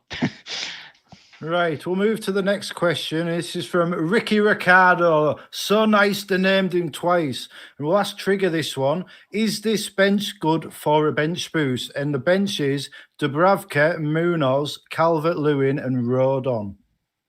Very good. As long as you're very sure that all your starting players are going to turn up, then I think that's a really good bench boost. Leeds could well get a clean sheet this week. So obviously the bench boost is a bit of a gamble whenever you play it, but as long as all your starting players turn up, then I think you're looking at 10 points minimum, possibly a lot higher with that bench boost. Are you ready to take back over, Gary? Yeah, I'll take back over, mate. Is it time to sell China 1000? Is it time to sell Foden to Enzo? Andrew? I mean, no, because we don't know if Enzo's going to make it through the game tonight. We don't know about his fitness. And I feel like, Foden is a much more expensive player. I mean, if you want Enzo, then get him, but I would give it another week at least, because even if Enzo does play, how many minutes is he going to play? We just don't know, especially if he's playing tonight. So I wouldn't do it. And this is the week, of course, that D-Unit is finally going to stop captaining Phil Foden after 3 weeks of torture. So it's inevitable Foden is going to bang. So, well, I hope he does keep captaining him, because I'm loving it watching it. It's hilarious, isn't it? I think you keep Foden until Pep gets sick of him. If Pep gets sick of him, then get rid of him. But if Pep keeps playing him, keep him. Claire, who's always in the chat, Claire FPL, says, I already have Trother as well as Petrovic. Would you start Dubravka instead of Petrovic in game week 9?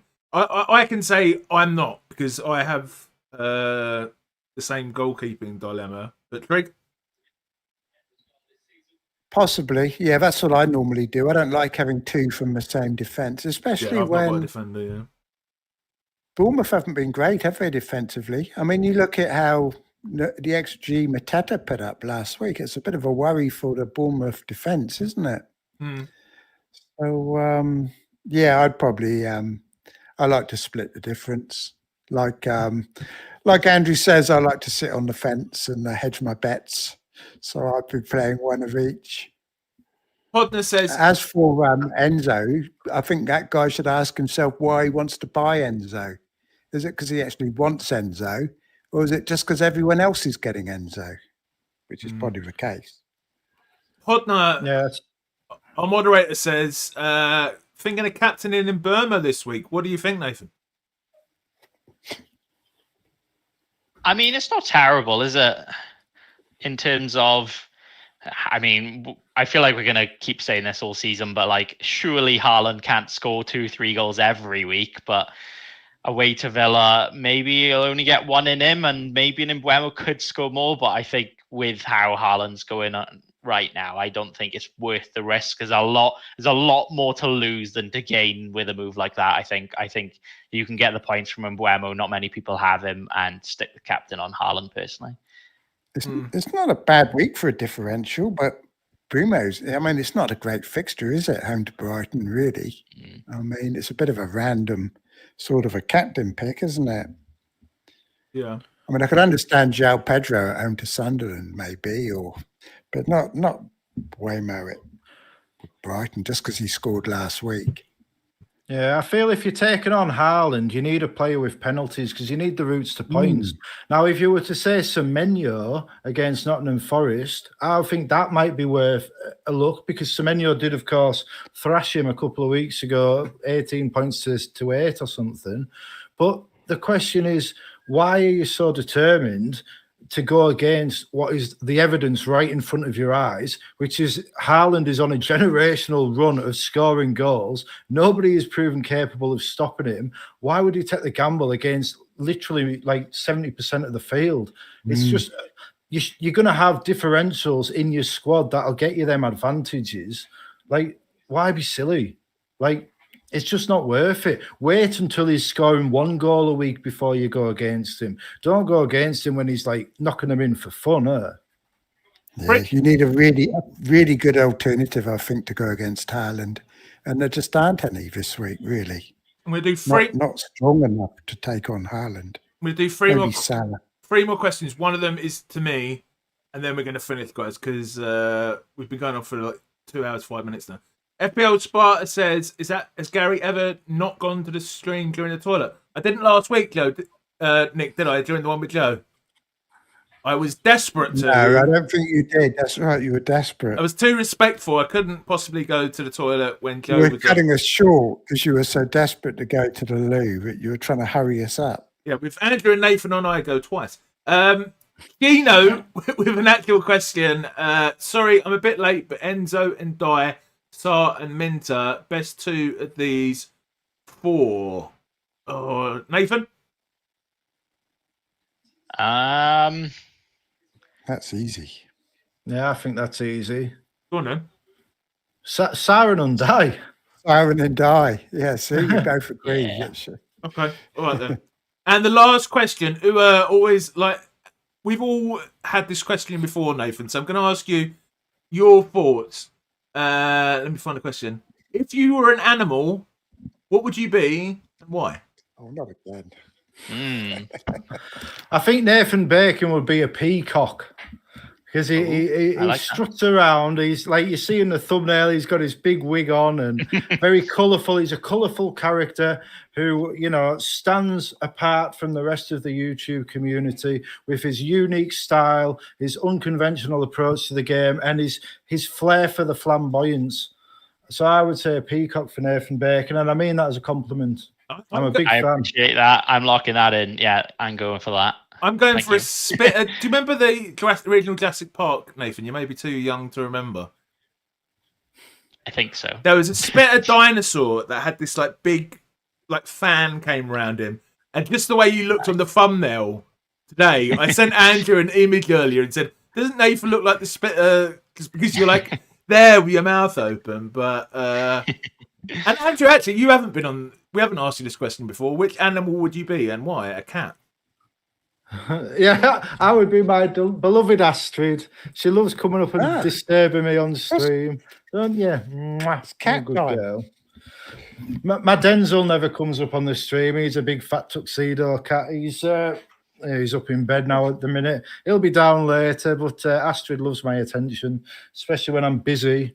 Which animal would I be? I mean, it's not really for me to say, is it?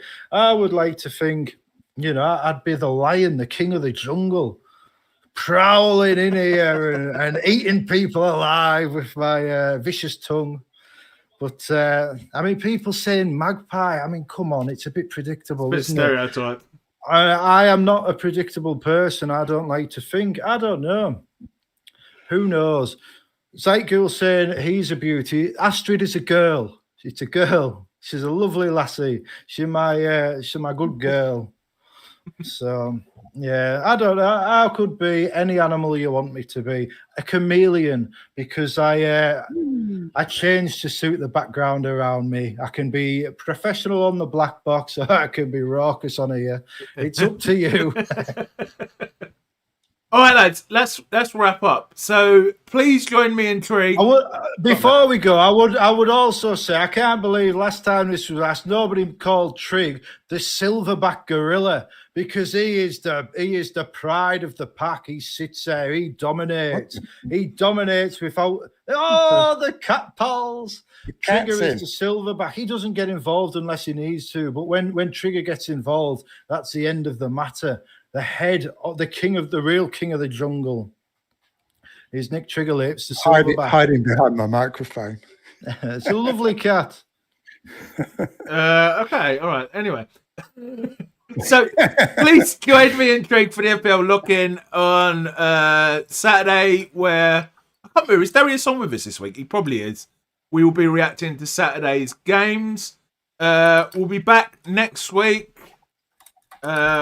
with, well, I will say who we're on with in a minute. But while I look that up, Andrew, where can we find you? You have an interesting video coming out tonight, I hear. FPL Nightmare on all the socials that matter, Blue Sky and Twitter, and of course here. I don't have a video coming out tonight, Gary, because I've been on here for 2.5 hours. Oh, yeah, of course. I need time to edit it. I like to put a little bit of time into up the quality. So it'll probably be out tomorrow, maybe Friday morning. We'll see. And yes, the video is all about what we can learn from the casuals as FPL managers. So it's quite a good one. And for all of you fans of the beef, fans of the people ripping into other people, yes, there's a lot of taking the piss out of Darius in it as well. So come along for the fun and stay for the casual strategy. Nathan, our special guest, my friend, where can we find you? I mean, your channel is linked in the chat. Big fans of it. You've mainly been doing shorts recently. Noticed. I have, yeah. You can find me on Nathan Bacon on YouTube.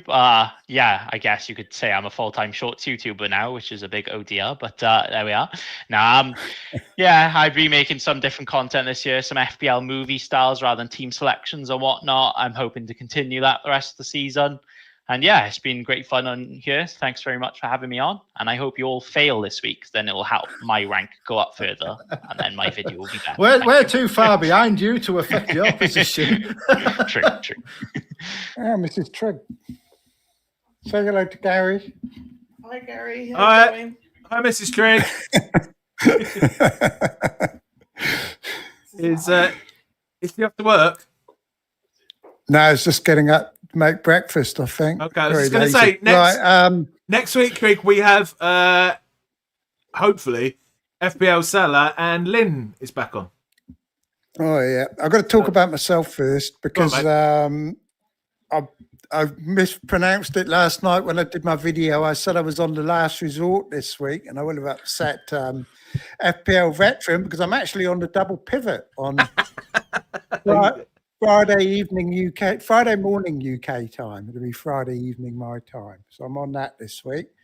Great show. Looking forward to it and all that. Yep. And I'll be on that later on. Yeah, one of our sister channels, Shane and Kieran, fairly often come on the show. FPL Double Pivot. Do go and subscribe. Okay. I'll do my final slide. Please do. 2 sides. Please do like if you enjoyed the stream. Please do subscribe if you're new around here. all of the money raised in these streams go to charity. So there also links to the charities in the description. So if you want to donate to them, to be honest, we would much prefer that you go and donate to them directly because YouTube doesn't take a cut. Thanks everyone for watching. See you hopefully on Saturday.